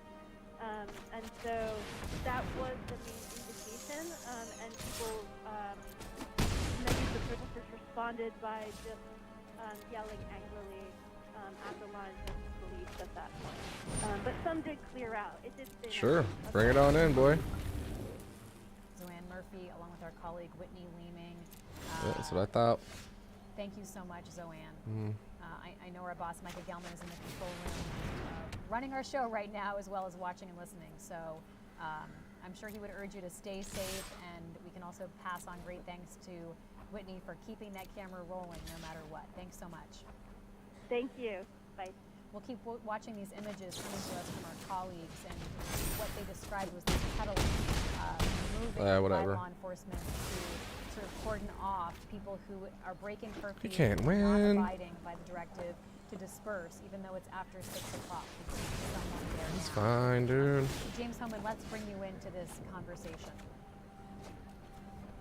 Yeah, I mean, this is remarkable, and they're starting to enforce the curfew, which they did more over the summer. Obviously, we're starting to see senators go back toward the chamber. Okay, they're coming back. And our colleagues are posting images from inside the Capitol that show just a massive phalanx of police, FBI SWAT teams, Capitol Police, you name it, they're all flooding the zone. And the Senate leadership was just spotted walking back to the Senate with a massive security presence. So we'll see if Rand Paul was right about limiting objections, but it does feel like the Capitol itself has definitely been secured. Oh, that guy's strange. He's cool looking. Yes, hi. I am still outside of the Capitol, toward the end of the Capitol grounds. The police and National Guard have been pushing the remaining crowd outside, basically outside of the Capitol grounds, and they've arrested a few people apparently in a kettle, including 2 Washington Post reporters. So, so tell us more about the situation. How are journalists identifying themselves, and how are you keeping yourself from being arrested? Well, the police have generally honored our press badges, and I don't know what good. happened there, but I actually talked to a supervisor here and looking to see if he can track down our 2 reporters. Basically, there was a crowd of about 100 people that remained outside the Capitol, sort of just taunting the police as they were standing in their line. And maybe about 20 minutes ago, they began a somewhat aggressive push to get people off the ground and began circling specific groups. And now most of the crowd has tricked you. left. There are a few stragglers here, and well, that's the situation.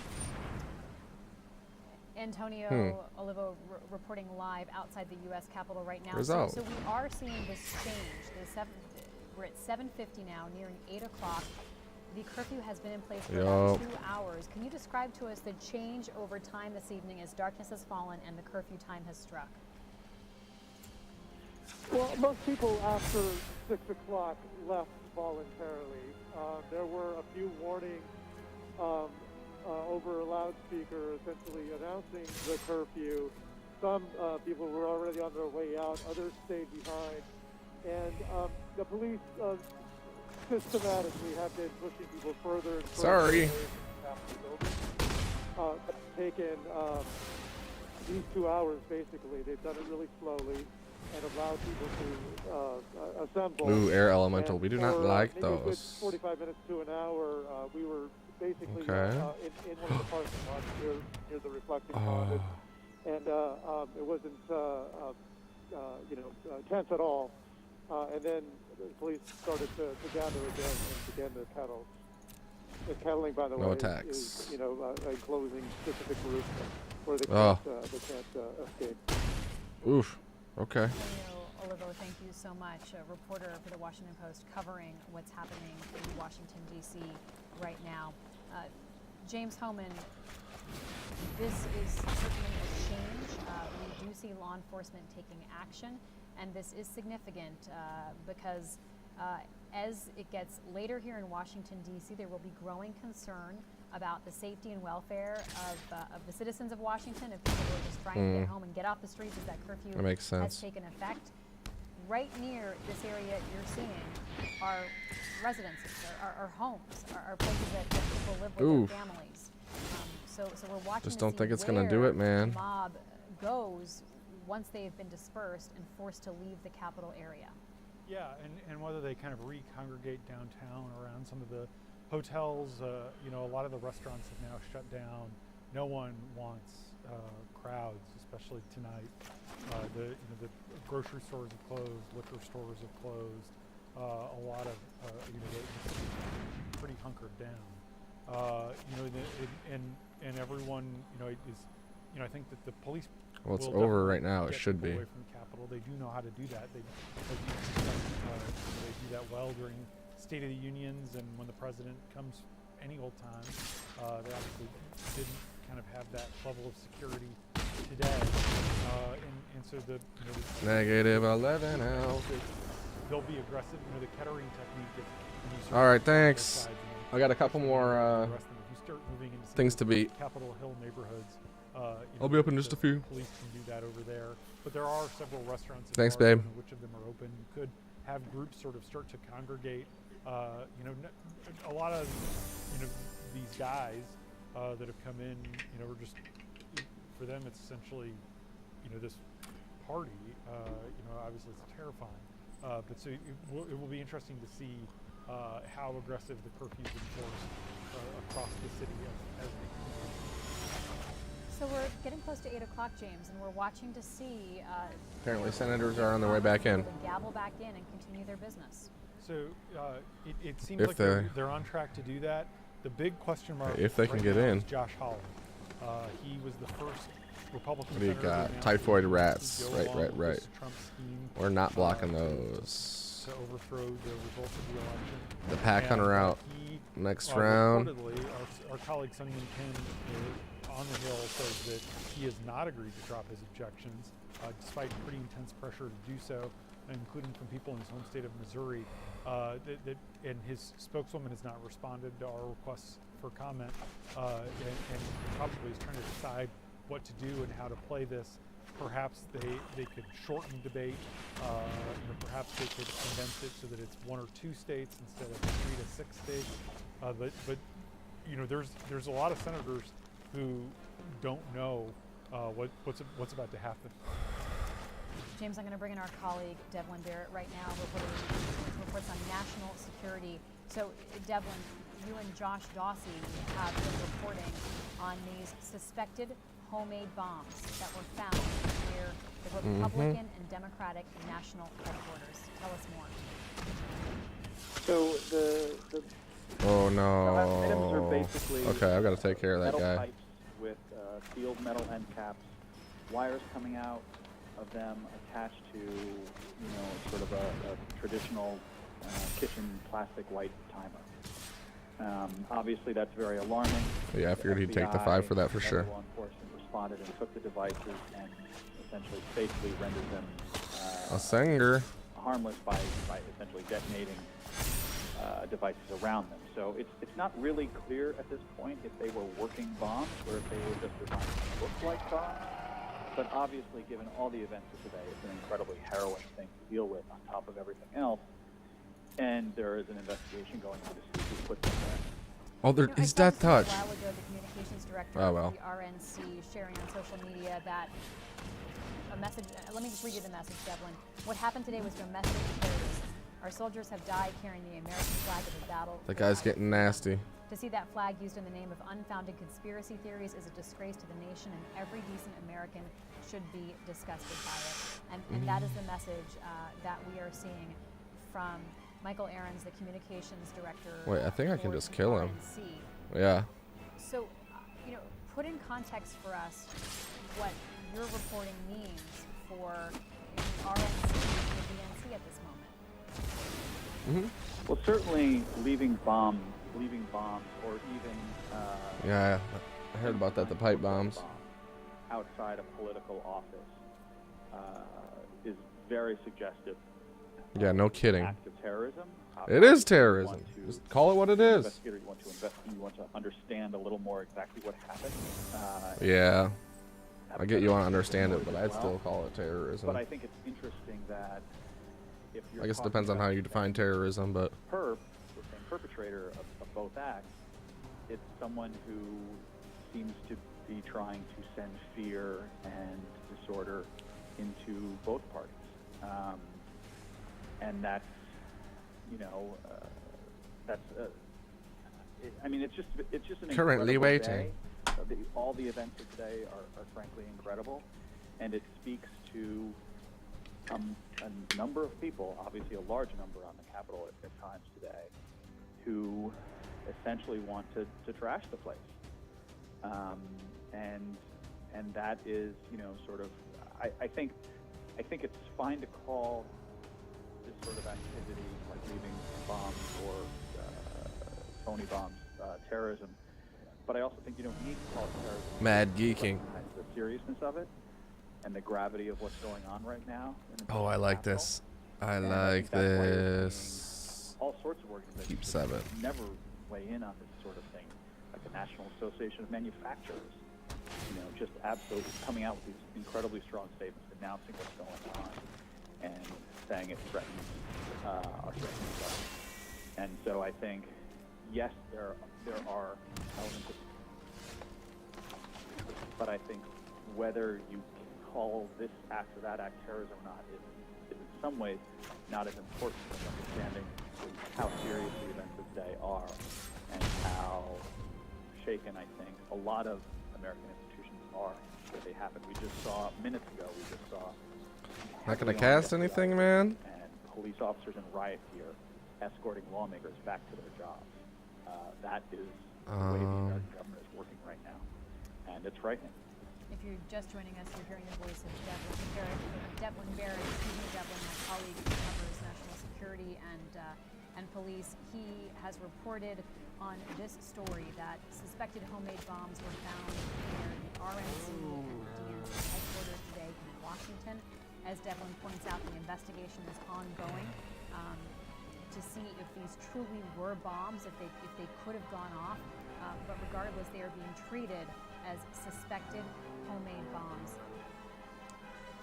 Devlin, at the same time that we're learning this news and watching what you're covering, there's a real question of just how bad things could have been today. And I want to read you a headline from our colleague Dan Baltz. A day for ceremony descends into anarchy on Capitol Hill, and the reporting is that this day will be remembered as one of the darkest days in the history of the United States. But Devlin, I hate to say this, I only hope this is as dark as it gets in the coming weeks. I hope it doesn't get any darker, because this has been a horrific day. Yeah, look, the law enforcement people I'm talking to are saying, with an understanding of how bad the day was, from a crime fighter's point of view, the nights are often worse.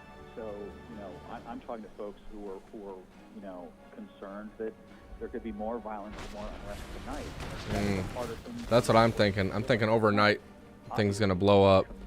I hope not. Difficulty for law enforcement to seemingly literally. cope with what happened during What the did he day. do? Ram through? Okay. So there is a great deal of concern that That's tonight cool. is worse.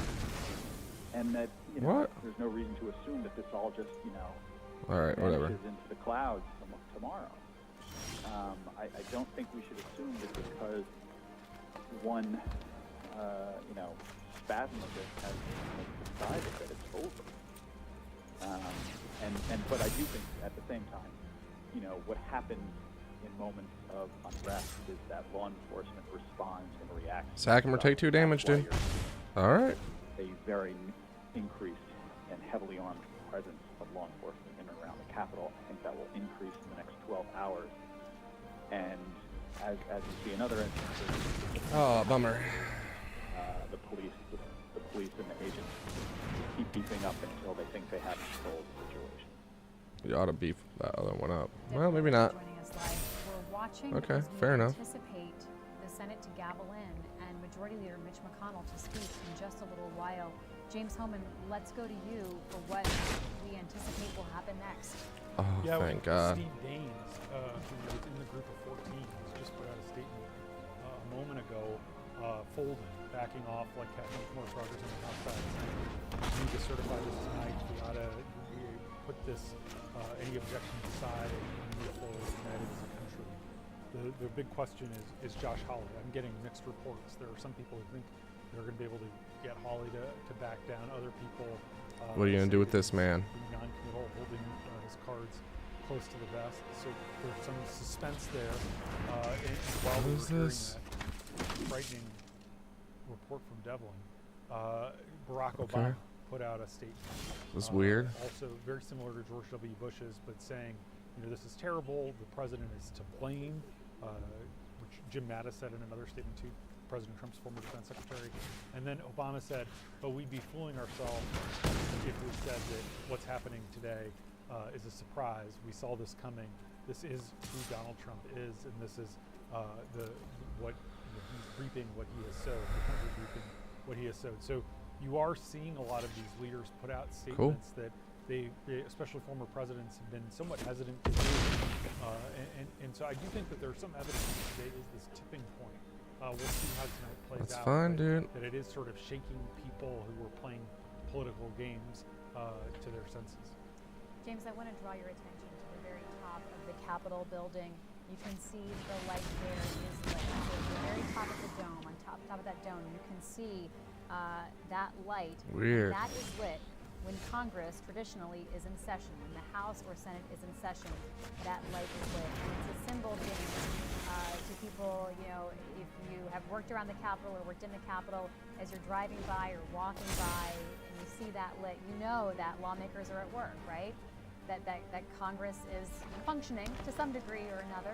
And so it is striking to see it lit tonight on this terrible day, and it is a symbol and a signal that they expect to get back to work tonight. Yeah, it's really really they better. I'm glad you pointed that out. And I do think, you know, Yeah, okay, whatever. But I do think while this afternoon showcased the fragility of our system, I think this evening really has an opportunity to showcase the resiliency of the American system. We're waiting to see if everything comes to pass as we expect and the Senate gavels back in and we see Leader McConnell, currently the majority leader in the Senate, talk on the Senate floor. Earlier today, we heard Leader McConnell issue a real rebuke and a warning to his colleagues and really, James, issue a call for unity at this difficult time. I need to draw into something good. He also knocked Democrats and knocked the media, so he wasn't without throwing some political barbs himself. But he was decrying this effort by members of his own party to stop the legitimate vote counting process that will put Joe Biden in the White House. And it was. I mean, the irony is immense. When McConnell gives this powerful 10-minute speech, he says the members of his own party that he runs in the Senate, and he runs it, you know, with a strong fist, that they're trying to put the country on a death spiral. Oh, this is not good. And then he finishes speaking, and another Republican, I guess two Republicans later, Ted Cruz talked, and then Jim Lankford from Oklahoma started talking when they gavelled into recess. But it really is sort of remarkable that he gives that speech just moments before, you know, all hell broke loose. James, Yeah. we're also watching to see what happens in the House, of course. And the way this process works is each state's certification can be challenged, right? So we saw Arizona challenged after a couple of VA states were given the seal of approval and they moved on procedurally. But we are anticipating, or we had anticipated other states like Georgia and Pennsylvania to draw Republican challenges. The question is now, will Republicans just try to dispense with what they want to say and do with Arizona, or will they indeed continue to bring up more states? Can they get a member of both the House and the Senate to Tree sign Shaker off Chimera, on that's a cool looking car. objecting to the certification? Yeah, and so in the in the House there's like more than 100 House Republicans who have expressed interest in doing this, and so the much easier play is that on the Senate side, if you can convince the senators not to join the objection, then it won't be germane because you need someone for both sides. James, can I cut you off as we see the Vice President sitting in the seat there presiding over the Senate, so let's go live. It was a dark day in the history of the United States Capitol. But thanks to the swift efforts of U.S. Capitol Police, federal, state, and local law enforcement. He'll kill it right now, but the Capitol is secured and the people's work continues. We condemn the violence that took place here in the strongest possible terms. I need something sneaky. In these hallowed halls. Jeez. As well as the injuries suffered by those who defended our capital today. And we will always be grateful. Men Yeah. stayed at their posts. That makes sense. Defend this historic place. To those who wreaked havoc in our capital today, you did not win. Violence never wins. Freedom wins. And this is still the people's house. As we reconvene in this chamber, the world will again witness the resilience and strength of our democracy. For even in the wake of unprecedented violence and vandalism at this Capitol, the elected representatives of the people of the United States have assembled again on the very same day to support and defend the Constitution of the United States. So may God bless the lost, the injured, and the heroes forged on this day. May God bless all who serve here and those who protect this place.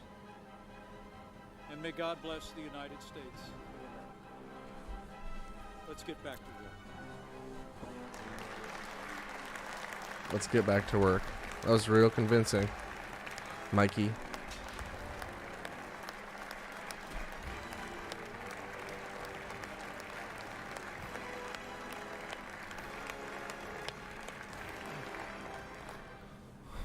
Mr. President. The Majority Leader. I ask unanimous consent the Majority Leader and the Democratic Leader be allowed to speak, and that the time not count against 2 hours of debate in relation to the objection raised. 8, 9. That's not gonna kill him. Is there objection? 10. Okay, that's what I thought. Without objection, so ordered. I want to say to the American people, the United States Senate will not be intimidated. We will not be kept out of this chamber by thugs, mobs, or threats. We will not allow for lawlessness or intimidation. We are back at our post. We will discharge our duty under the Dang. Constitution. Oh yeah, that was the for our Chimera. nation. And we're going to do it. This is a good match, though. This afternoon, Congress began the process of honoring the will of the American people and counting the Electoral College votes. We fulfill this solemn duty every 4 years for more than 2 centuries. Whether our nation's been Ram at war through. Ouch. or at peace, under all manner of threats, even during an ongoing armed rebellion and the Civil War, the clockwork of our democracy is necessary at all. The United States and the United States Congress have faced down much greater threats than the unhinged crowd we saw today. We've never been deterred before and will be not deterred today. They tried to disrupt our democracy. They failed. They failed to attempt to obstruct the Congress. This failed insurrection only underscores how crucial the task before us is for our republic. Our nation was founded precisely so that the free choice of the American people is what shapes our self-government and determines the destiny of our nation. Not fear, not force, but the peaceful expression of the popular will. Now, we assemble this afternoon to count our citizens' votes and to formalize their choice of the next president. Now we're going to finish exactly what we started. We'll complete the process the right Oh, does he have way, trample? Ah, he does. by the book. That's cool, man. We'll follow our precedents, our laws, our Constitution. There's nothing I can do, really. And we will certify the winner of the 2020 presidential election. Criminal behavior will never dominate the United States Congress. This institution is resilient. The democratic republic is strong. The American people deserve nothing less.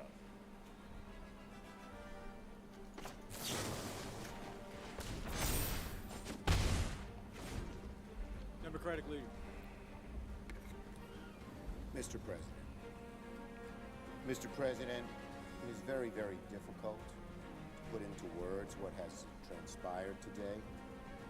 I have never lived through. Come on, geeking, just attack, bro. The experience I will not concede. we have just witnessed in this capital. President Franklin Roosevelt set aside December 7th, 1941 as a day that will live in infamy. Unfortunately, we can now add January 6th, 2021 to that very short list of dates in American history that will live forever in infamy. This temple to democracy was desecrated. Its windows smashed, our offices vandalized. The world saw Americans' elected officials hurriedly ushered out Oh, come on, man. because they were in harm's way. The House and Senate floors were places of shelter until the evacuation was ordered, leaving rioters to stalk these hallowed halls. Lawmakers and our staffs, average citizens who love their country, serve it every day. Bummer. And understand that It's alright, we'll come back and get it lost later. her life.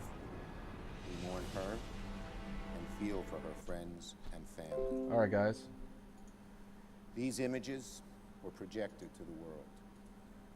Foreign embassies cabled home their home capitals to report the harrowing scenes at the very heart of our democracy. Appreciate you guys tuning in. We'll catch you next time.